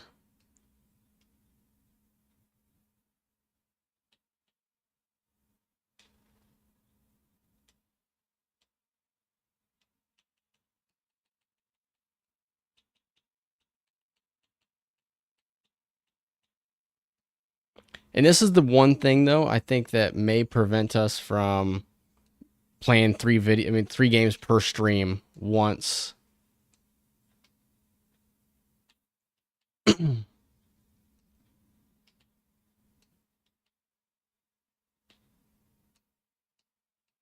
College Football 27 comes out, because with recruiting in College Football 27, I'm going to be a lot more dialed in with how we do things. And so it's going to be a lot harder for me to play 3 games in one stream. It's going to be more so like 2. This Heisman watch is crazy. 4 of the top 5 are my guys.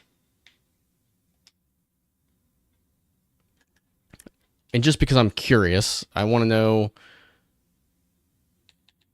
where do these guys rank? Anthony Tobin is up there among the leaders in yards. Receiving should be Tyquan Garrett, though, you would think. He's at 638. All right, so he's got a little bit of work to do here. Let's get him a 200-yard game here.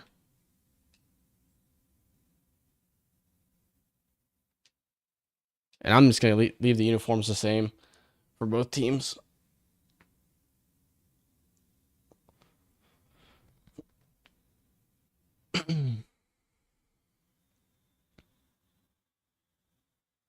So we were on the road against Arizona State, on the road now against Arizona, a team that I don't think has beaten us the entire series, and I don't expect them to at this point.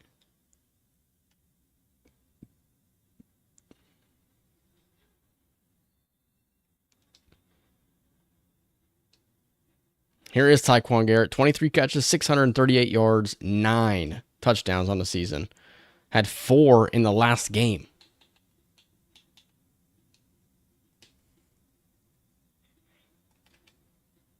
Should we just go deep first play? All right. How about now? Let's restart here. Let's go Y trips, and let's just go deep the first play of the game. We'll have Steve Ellis stay in the block.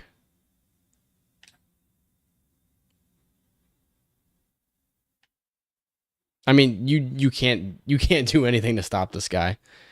That was off coverage. The corner was off by like 15 yards, and he still got burnt. You can't stop Tyquan Garrett. Couldn't decide which direction I wanted to run there.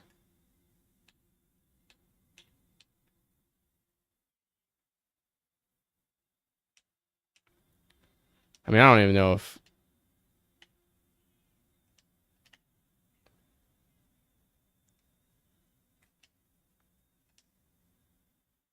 He caught it, but he was out of bounds.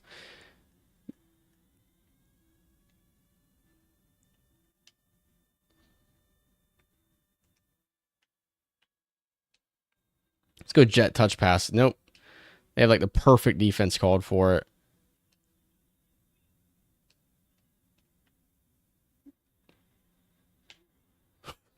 If he would have scored there, I don't even need to tell you at this point. If you know Jalen Clark, we're going for it. This is what he does.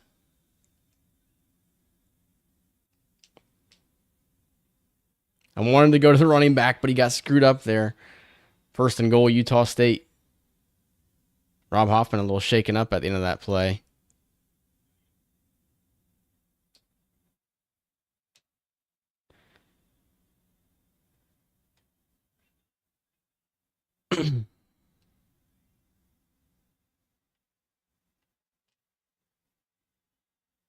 Touchdown, Steve Ellis. Utah State takes a 6-0 lead.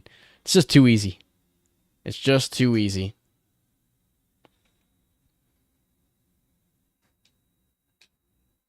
Six plays, 84 yards. When you can just throw a deep ball to a guy who's facing off coverage, 15 yards of cushion, and he can still burn them, when you know you got something good. Manu Camacho, the right guard for Arizona State. Tell you what, my throat is starting to hurt. It's actually been hurting pretty much all day. I have no idea what's going on with it. If Zach Myers could pick up 3 sacks here in this game, we might be looking at a potential Heisman as a freshman. Not only that, a freshman defender.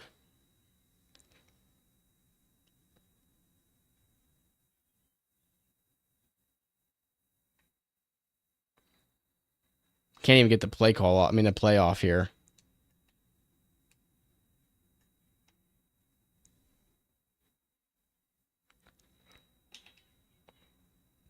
Third and 10. Pressure. First down, Arizona.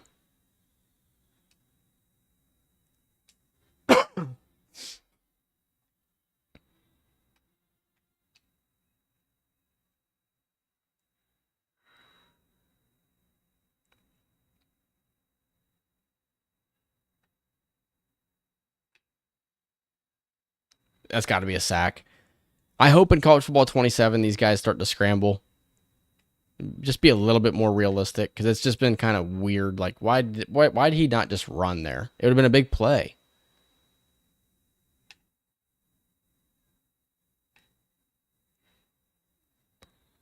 Third and 4 upcoming.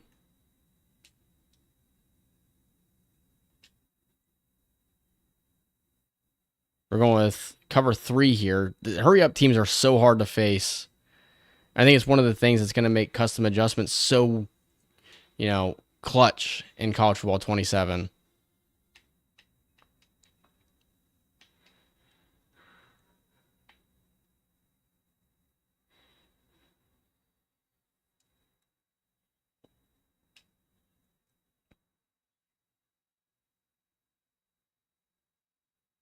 Second and 2.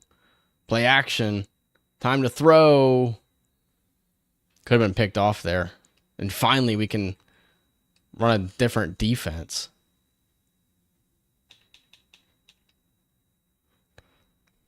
LSU, the number 3 team, beats Florida. So they will stay in the top 3 for sure. As here is a 53-yard field goal attempt from the middle of the field, and it's no good. Kind of forgot we had any single back formations here.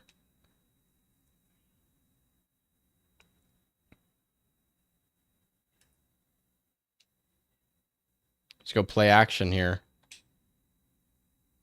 We're going to just load up another deep ball. Might as well just try it. He's so dominant out there that I think he's just got the speed to get behind anybody. All right.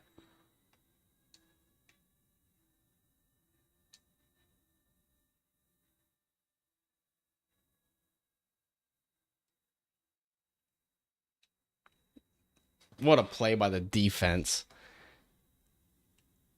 So we'll have to punt it, unfortunately.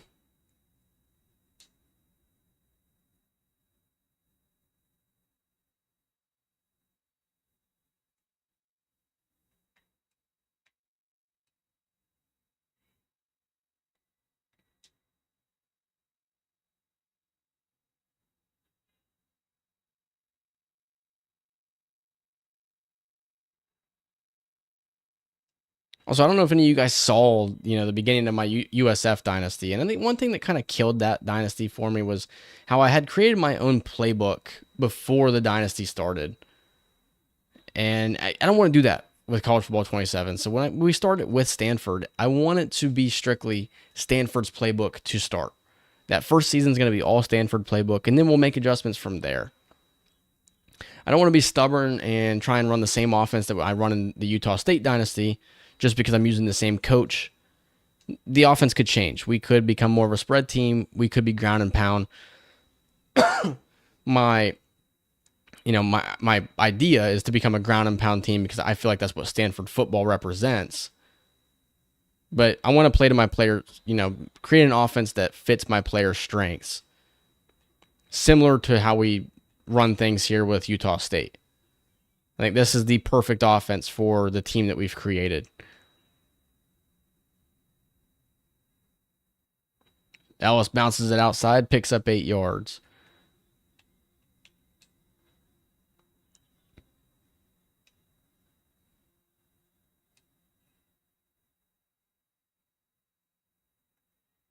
Trying to wait for the block there.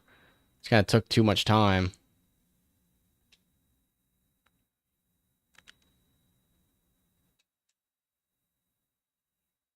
Let's try to slide our line to the left here. Okay, not going to let me. Tyquan Garrett. How does he not catch that? Like, that's got to be a touchdown, really.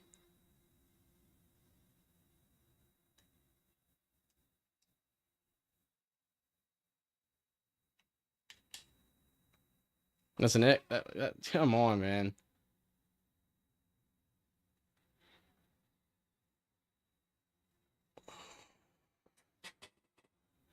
That just goes to show that one mistake, like a drop pass, can come back to haunt you and turns into an interception instead. Interception number 5 on the season for Anthony Tobin. Something that he's definitely struggled with a lot more here as a junior. The hair on my face. Can't get it away.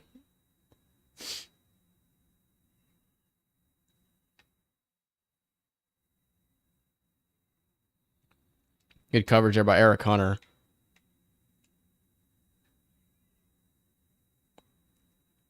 Bring pressure here. See if it works.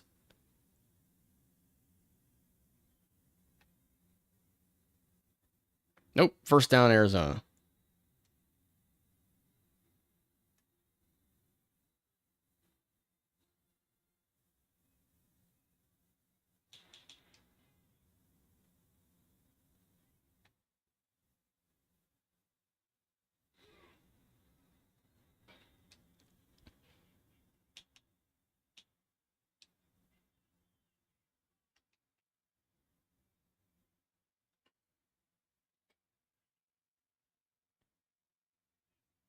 Second down run. First down Arizona. Actually, I feel like we played Arizona in the Pac-12 championship at one point. Pretty sure we did. Kind of forgot we'd even brought them back over here to the Pac-12.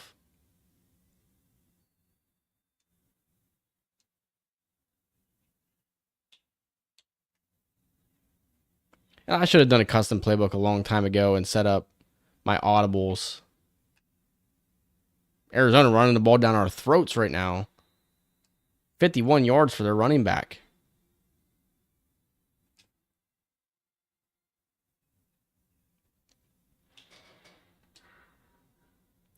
Will we be able to change our defense here in time?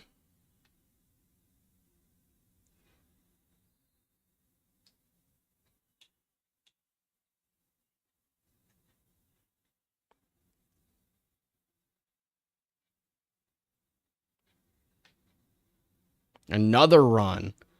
Zach Myers, TFL.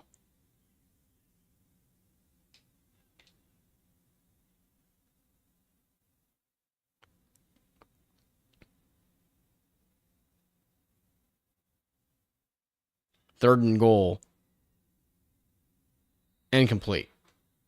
So now Arizona will kick their second field goal of the game. I mean, they're right there with us in this one. It's good. 7-3. Their offense has moved the ball.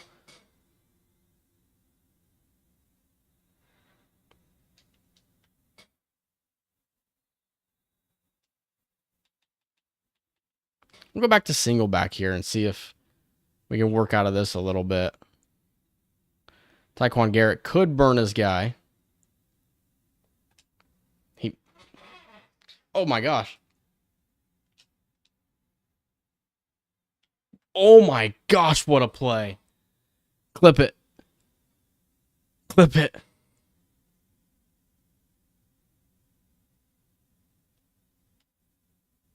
Sure, I will.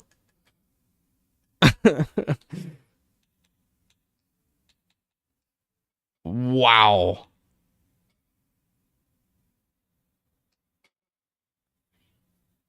That was ridiculous. I thought it was a sack.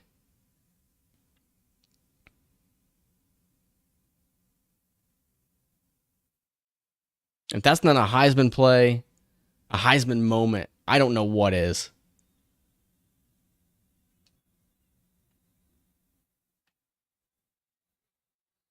That was impressive.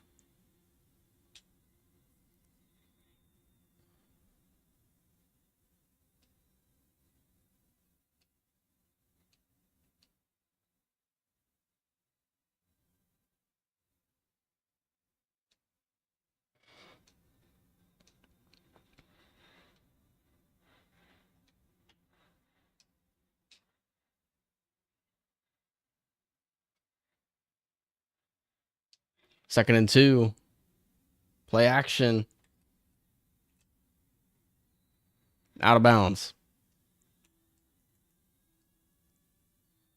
Ooh, they're going to review it.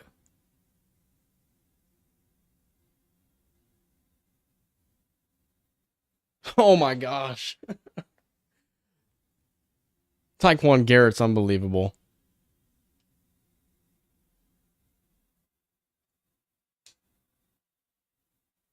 Now we're force feeding them the ball.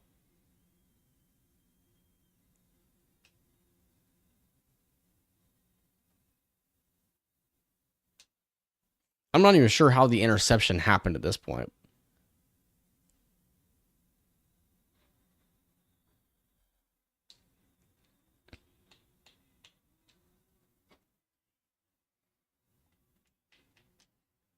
And when you make a roster that's just this good, it's just easy to have fun. Just do what you want to do with the defense, what you want to do with the offense. Like we could go 5 wide every play on offense, and we would still find success because we have a team that's just built so strongly. No play action. Our corners, our safeties came up, they bid on it. No shot. BJ Garrison, that deep make in coverage. That's an NFL linebacker right there. Could even potentially move back to safety. Screen. Because if I'm not mistaken, I think that BJ Garrison, why is it 8-3? Yeah, 6'1", 235. I don't know. Maybe if he went up to like 245, he'd be an NFL linebacker.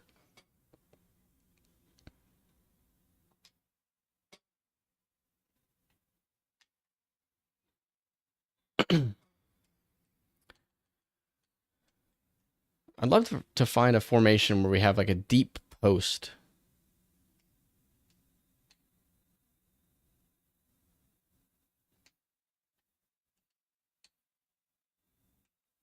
Do something like this. Except I want like a deep. This isn't really a deep post. Uh-oh.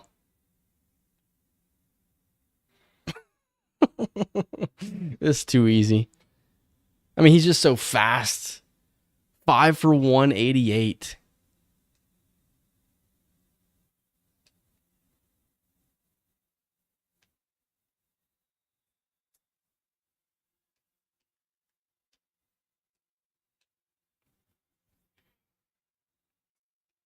I mean, Steve Ellis is in the Heisman watch too, so we got to get him his touches as well. Get Tyquan Garrett in the end zone, though, for his second of the game.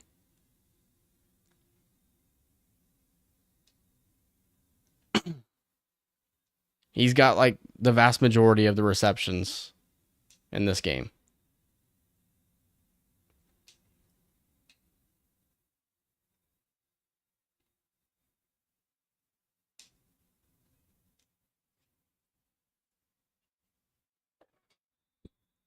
It makes me curious, what were Devontae Smith's stats when he won the Heisman? Of course, it was a shortened season, so it's not going to be full stats, but I'm thinking more like per game stats. As number 2, USC loses to Wisconsin. So that'd put LSU in position to be the number 2 team in the country after this week.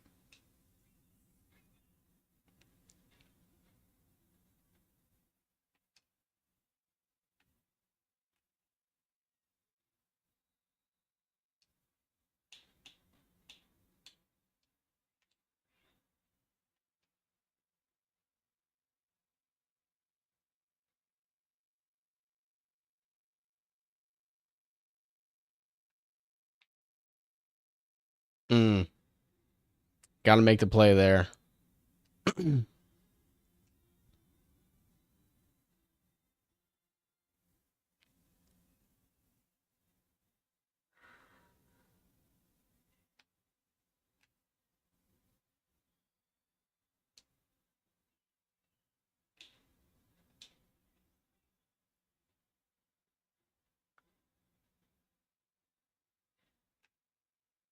Big time sack for BJ Garrison.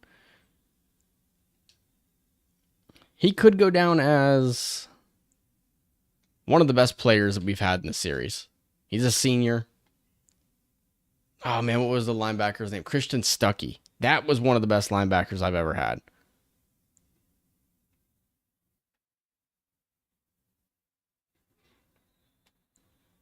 Pass broken up. We're going to get it back again.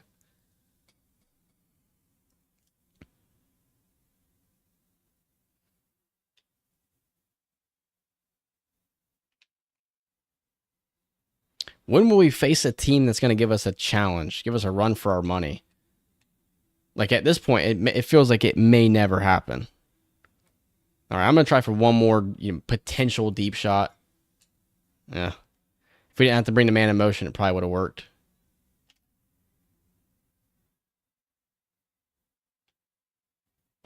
Okay, if he would have came down with that. We only have 38 yards rushing, so let's start running the ball here.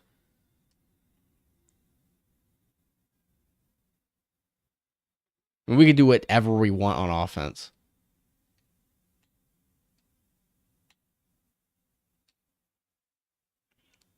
$56 yards rushing.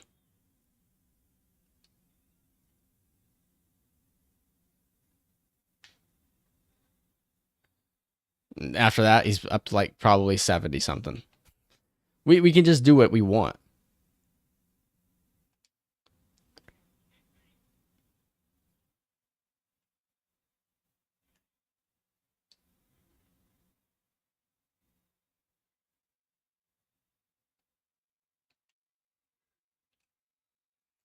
Starting to get too cocky now.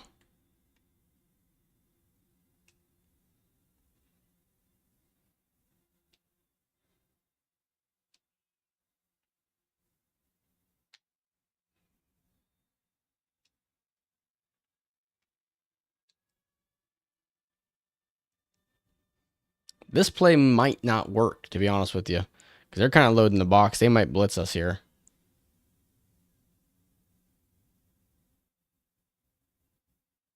I mean, Taekwon Garrett. Ooh, Steve Ellis being hurt is a big deal.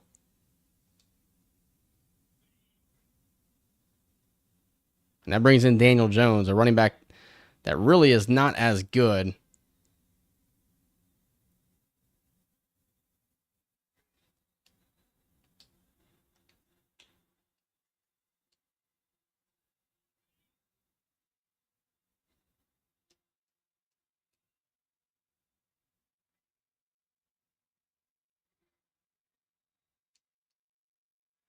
Okay, it's a bruised knee. He'll be okay.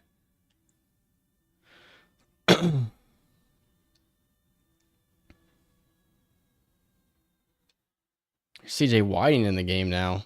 He was open. Darn it, man.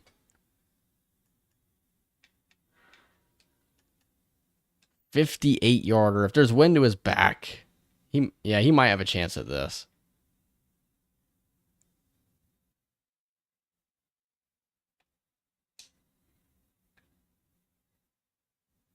No, he just doesn't have the leg.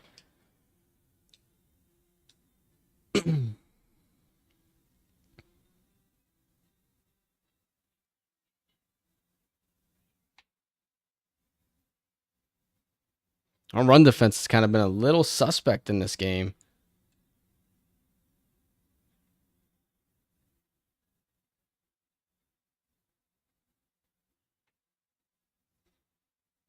Good tackle there by BJ Garrison.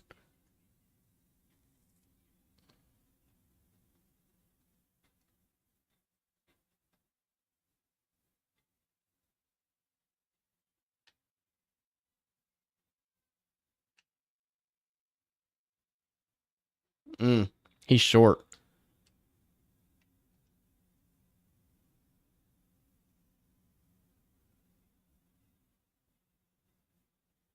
Can't believe they wouldn't run that down to the 2-minute timeout.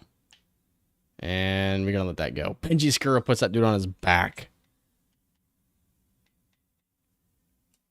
Steve Ellis is going to get a little bit of a breather here.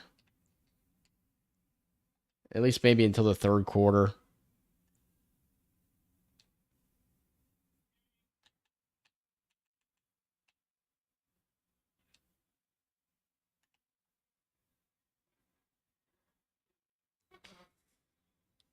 All right.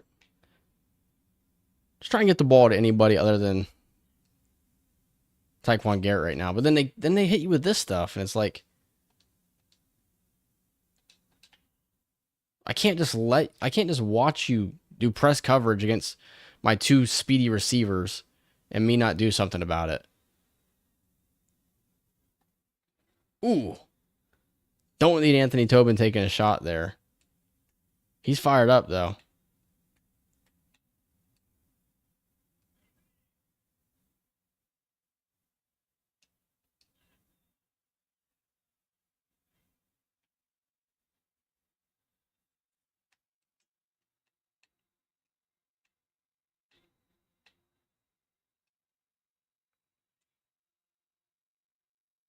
Steve Ellis is out there, receiver. What is he doing out there?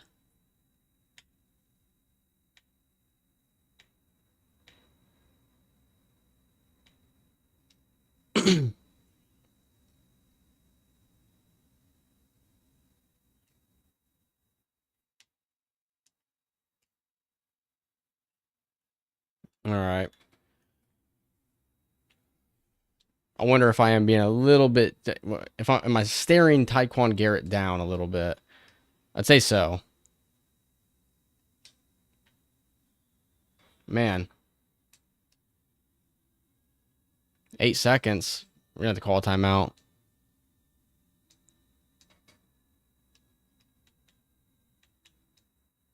I mean, that time I wasn't. I saw Rob Hoffman start to come open there.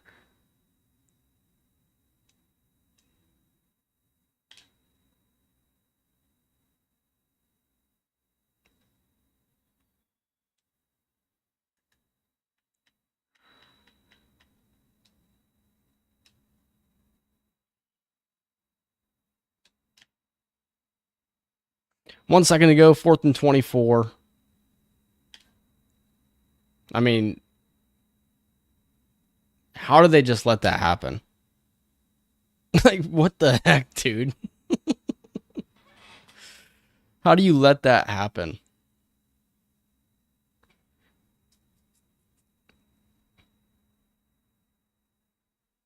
I'm just having fun with it at this point. I mean, once we hit college football 27, I'm not going to do this cheese. There's no way. I wouldn't do it.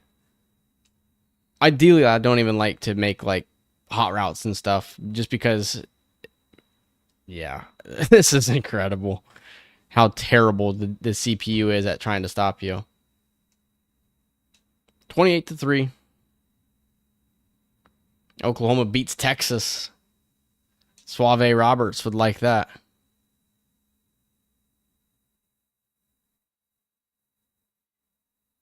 Oklahoma kind of puts them in a good position for a college football playoff appearance. Texas puts them in kind of a situation where they may need to win out and then some.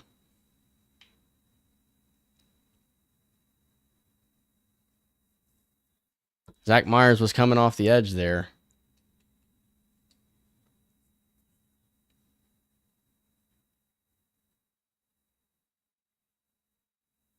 Four concurrent viewers. What's up, everybody?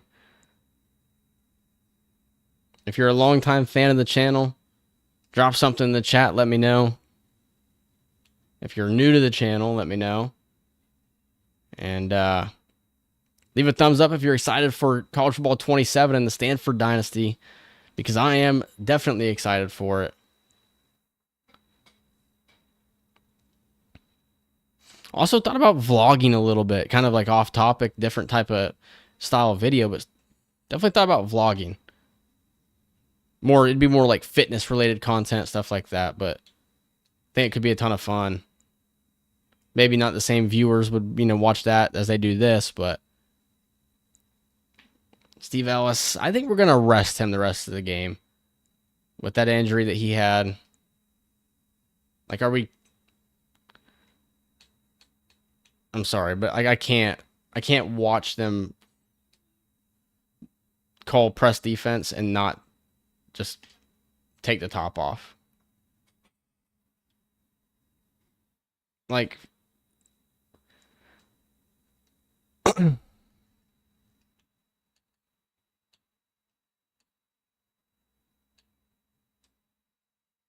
if you're gonna do that, I'm going to make some changes. I'm gonna audible, and I think with that score right there, what is it? Put up 35-3.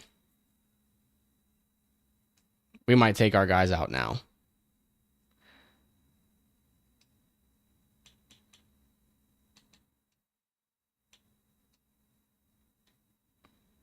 Yep, no point in risking injury, as UMass is winning their game 17-7. They're the 18th ranked team in the country. I'm assuming they're undefeated. Could they be a college football playoff team?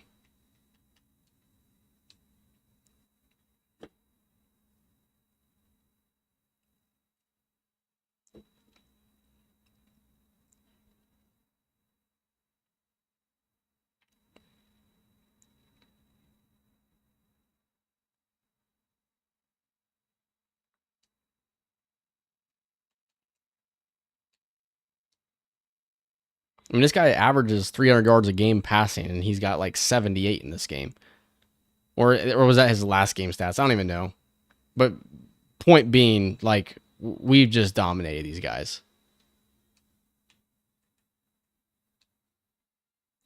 Except for their running back. Their running back's actually been a pretty big playmaker for him in this game.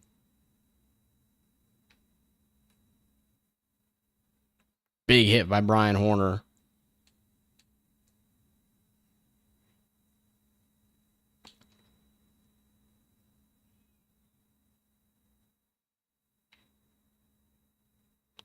There he is again on the free safety blitz. And he just kicked the running back in the head.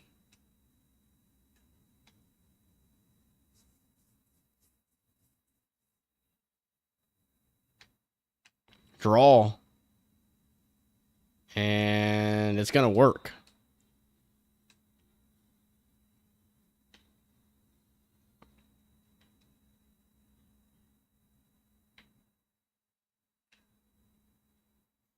Yeah, if we go out in the dime defense, they're just going to run the ball.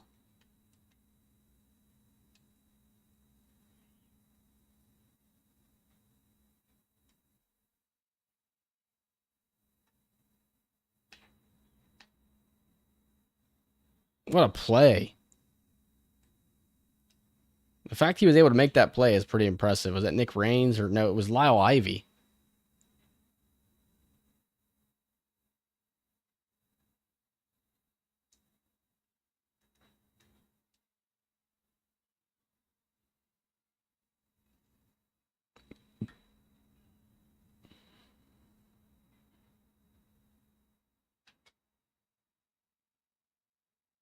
Ooh, big truck stick on Antoine Darby.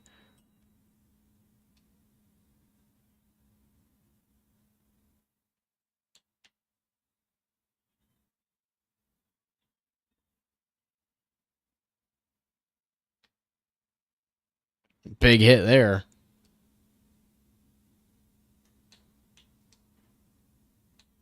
That was Biggs. I think he's also a true freshman. If not a true freshman, he's pretty early in his career. Pass broken up. And Arizona will punt.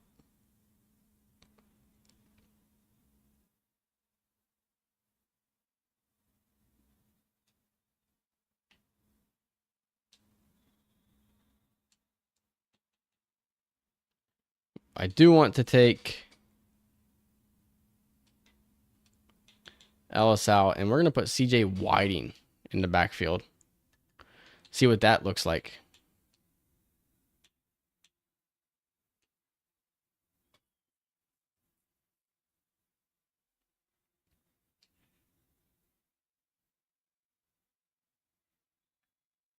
Pretty shifty feeling there. I think he was a receiver. Loco, what's up, dude? Long time no see. Back on Utah State. How about that?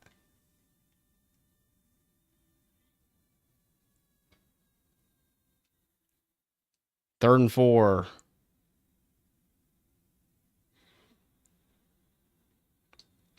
Getting ready for college football 27 to come out. Kind of felt like I wanted to do one more season of Utah State, so that's why we're streaming it here. I can't wait for college football 27. It looks like it's going to be one of, I think it might be the best college football game that they've come out with. How about Larry Wooten? Larry Wooten is scooting. But I've been good. Haven't really had the opportunity to make a lot of videos. Had a second kid back in November, and then really it became a lot more difficult to make videos, but that's why we're streaming. And I think streaming could be a lot of fun. I think it's a little bit easier for me to be able to do it. And so I think that's the plan moving forward. We're going to do a lot of streaming. I don't know how many videos I'll make. And if I do make regular videos, I think they may just be, non-video game related. So we'll just have to see. But I will be doing a Stanford Cardinal Dynasty, live stream Dynasty, once College Football 27 comes out. And I am definitely excited for it.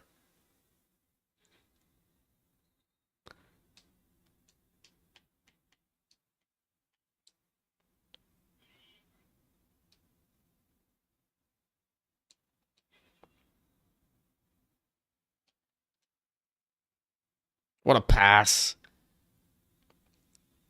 Yeah, and then I talked about it earlier. Florida State. I think it's a good one. We'll both be competing in the ACC, which I think is a conference that needs some top dogs. You know, Clemson was that team for a long time, but here as of late, kind of feel like the ACC has been a conference filled with a bunch of average schools and the occasional good one. They need a top dog. You got the SEC, you got Alabama, Georgia, and the Big Ten. You got Ohio State, Michigan. Now Oregon, of course, USC. Big 12, you got teams like Texas Tech who look like they're going to be the top of that conference for a while. You have Miami in the ACC, but aside from Miami's season last year, Clemson's really kind of fallen off. And I think Stanford and Florida State, two teams that definitely need to be brought back to the top. Those are teams that, when I was a kid, were really good. And I think they both need a revival. So I think that's a pretty good choice. And the cool thing with College Football 27, looks like they're going to do a lot with Team Builder, which would be a lot of fun too. I think Team Builder is going to be the best that it's been. Yeah, they definitely are. How they're able to spend their NIL, I think they're probably going to be the top dogs in the Big 12 for a long time. Obviously, it helps with Oklahoma and Texas not being there anymore. I'm interested to see BYU too. They're going to be a team that's always really competitive. Kind of towards the top of the standings in the Big 12. Not that I think they're going to be a team that's going to go on big runs or anything.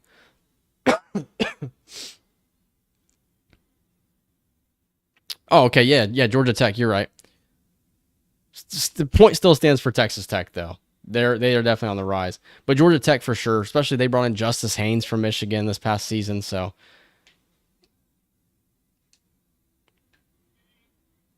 yeah, they're gonna be pretty solid, I think.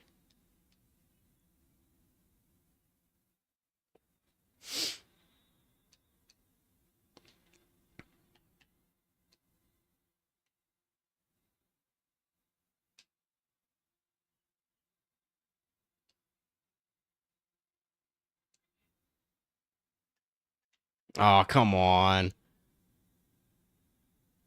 Some are saying there's a good chance that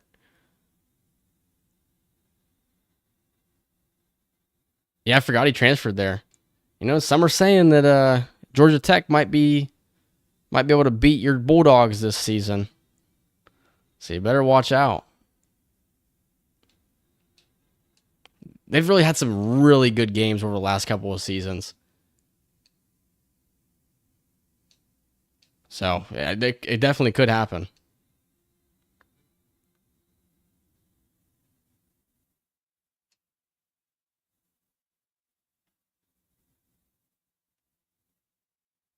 Uh-oh. All right, Jaquise Tiffin, what a return. Yeah, we got a long way to go before November.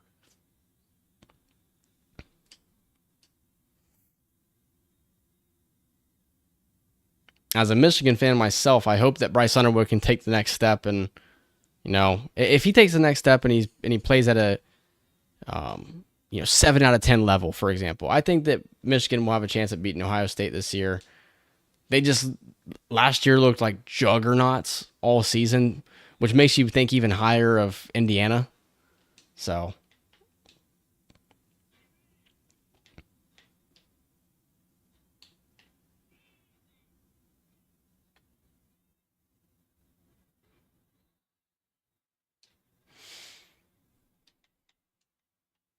I'm excited for this football season for sure. And I'm definitely excited for college football 27.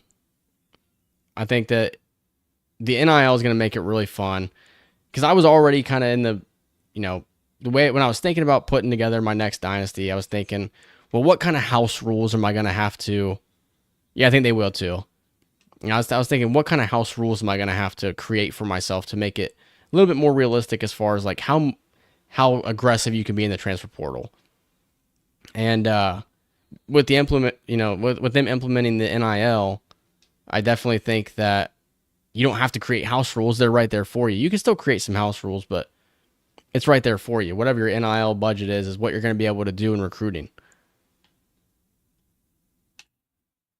Ooh, what a return again by Tiffin. Kind of want to get him a touchdown here.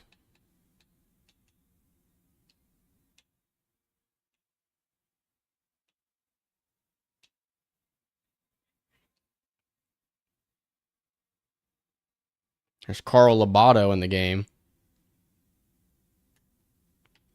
What is Jaquise Tiffin doing? What a weird route that was.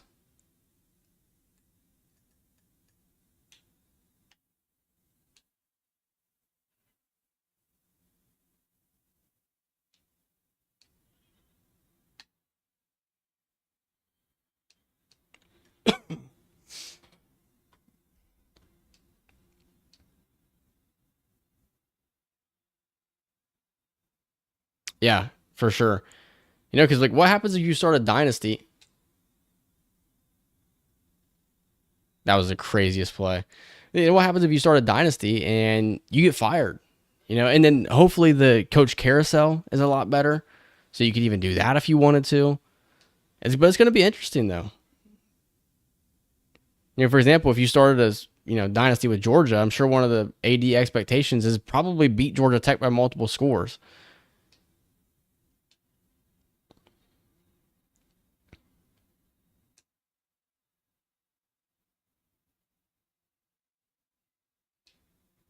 The equipment, a lot of people are gonna dog on the equipment. Like there's a huge equipment crowd out there that wanted equipment to change and the players to look better. And there's some people that are like, who cares about that? I want gameplay, or who cares about that? I want recruiting. But I think that the equipment and the way that they generate recruits is going to make it even more fun to play.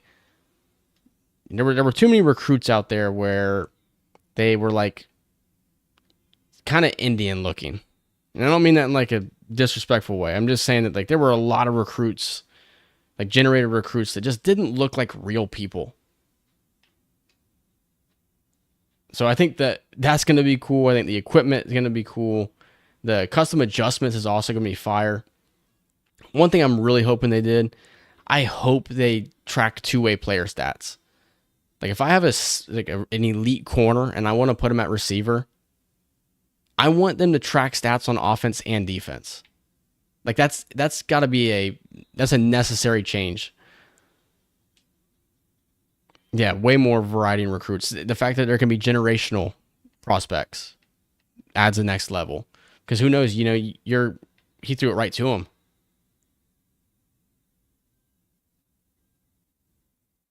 Touchdown, Matt Gage. Yeah, you go out there and get that generational recruit where he comes in at like an 86 overall right off the bat.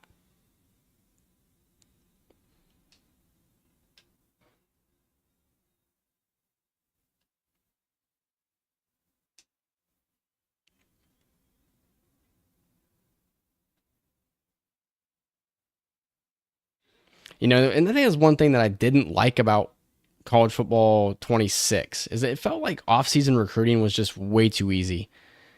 It just felt way too easy. I think that they screwed up the deal breaker system a little bit where like there were too many transfers. Like too many players were transferring from schools. So there were just so many players in the transfer portal that there was so much talent to choose from. You were going to get really good players. And I think it was made just way too easy. I just wasn't a big fan of it. It felt a lot harder in college football 25, especially a lot harder to find those like top end transfer guys. So I'm really hoping that college football 27 kind of fixes that and the NIL creates a big deal. I want the top guys in the portal to be asking for, more money than like a group of 5 school can even afford. Yeah, it did. Like for example, like the number one player in the portal. This is just me saying hypothetical. He should be asking for 1,000 in NIL versus like, a team like Eastern Michigan, they only have 400 in NIL in their entire budget for the offseason. So they would never be able to recruit him. They should do it like that. So there needs to be a large gap where crap teams can't go out and get the top end guys, and it's not unlimited as far as what you can afford. Okay, Jaquise Tiffin wants playing time.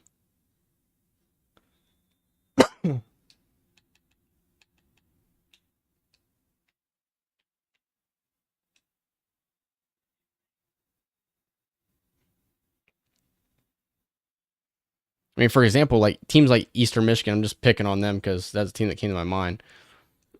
They should only be able to really afford 2 and 3-star portal guys, which are still good players. They could be guys coming from, Power 4 conferences.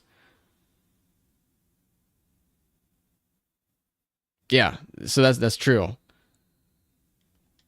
They need to make it so that, hey, if you really want to ball out and waste your entire budget, you need to be comfortable with having crappy coaches or having a star quarterback but no supporting cast. If they can make it something like that, I'll be happy with it. And obviously, as you win and your school grades go up and everything like that, players are willing to come to your school for less money, or you get just a better NIL budget.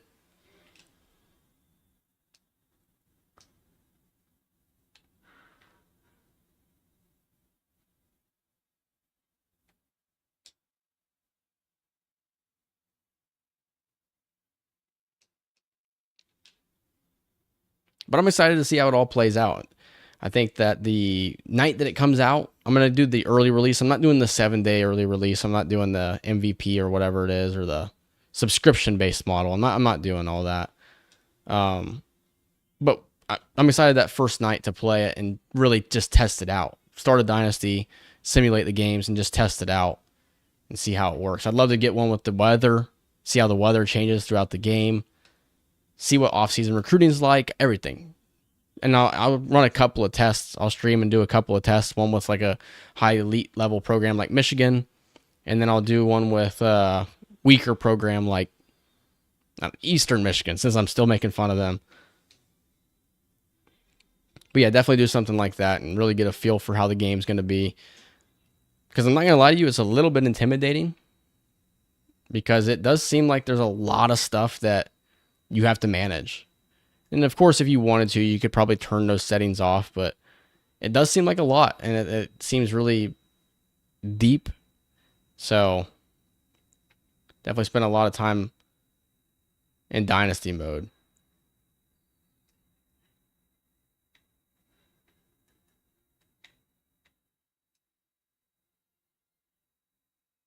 Should be the last play.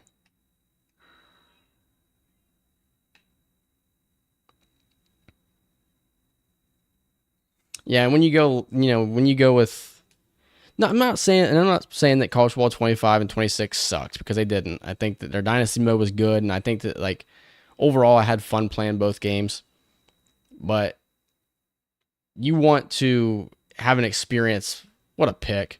You want to have an experience that feels like you can continue to come back to the game, and it feels new every time you do. I think that's a big thing with new video games that they struggle at, is like, you can start a new Dynasty save, but it still feels the same as your previous one.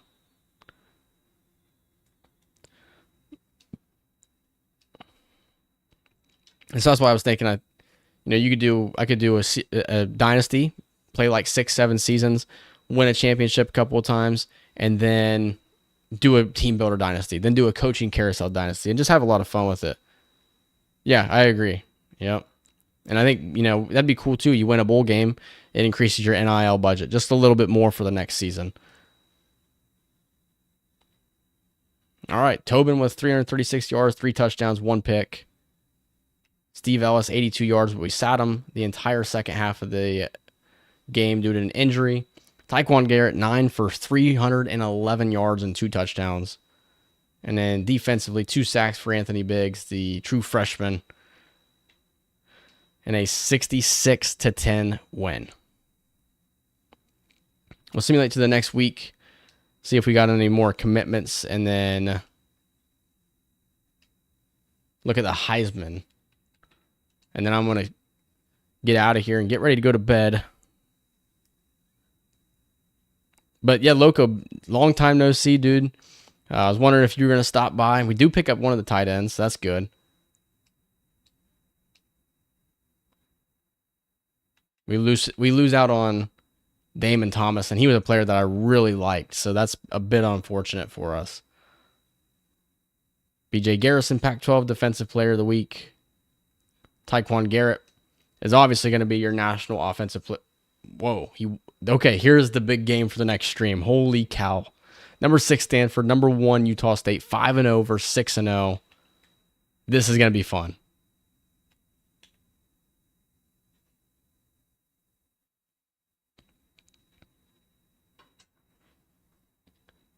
Man, them after work sleeps are the best. I'm excited for this game against Stanford. That one's going to be a lot of fun. The Marcus Henley goes to Oregon, unfortunately. We're in a good position for Matt Watford. There's Damon Thomas.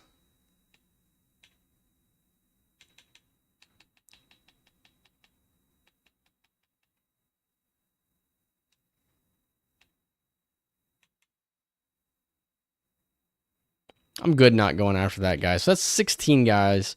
We have a total of 10 needs. I mean, how many seniors do we have? 14 total seniors. We may just go after the guys that are on the board right now. And then maybe do some scouting on some guys.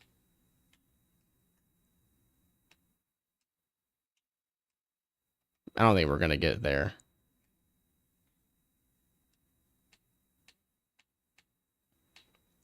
Yeah, we'll just keep these guys right here, and then we'll do some scouting on some guys at a later point. I know, right? And Stanford's been a team that we've had some battles with here in the Dynasty. It's the alma mater of our head coach, Jalen Clark, so he's heading back to his original school. I think this is going to be a really fun game. Stanford's been really good in the Dynasty. And they are undefeated. They just beat Notre Dame 38-20. And this is the thing about College Football 27, having the ability to select your crowd theme and make it a blackout. Like, I would do that if I had the ability to do it in College Football 25. But we're going to have the ability to do it in 27, so that's going to be fire. That's going to be sweet. UMass undefeated. That's pretty incredible. Blew out Miami University. Miami, Ohio. There's Tulane. All right, so we got another undefeated team here. And I want to look at the schedule because, oh, this is going to be sick. The next stream is going to be filled with some pretty sweet matchups.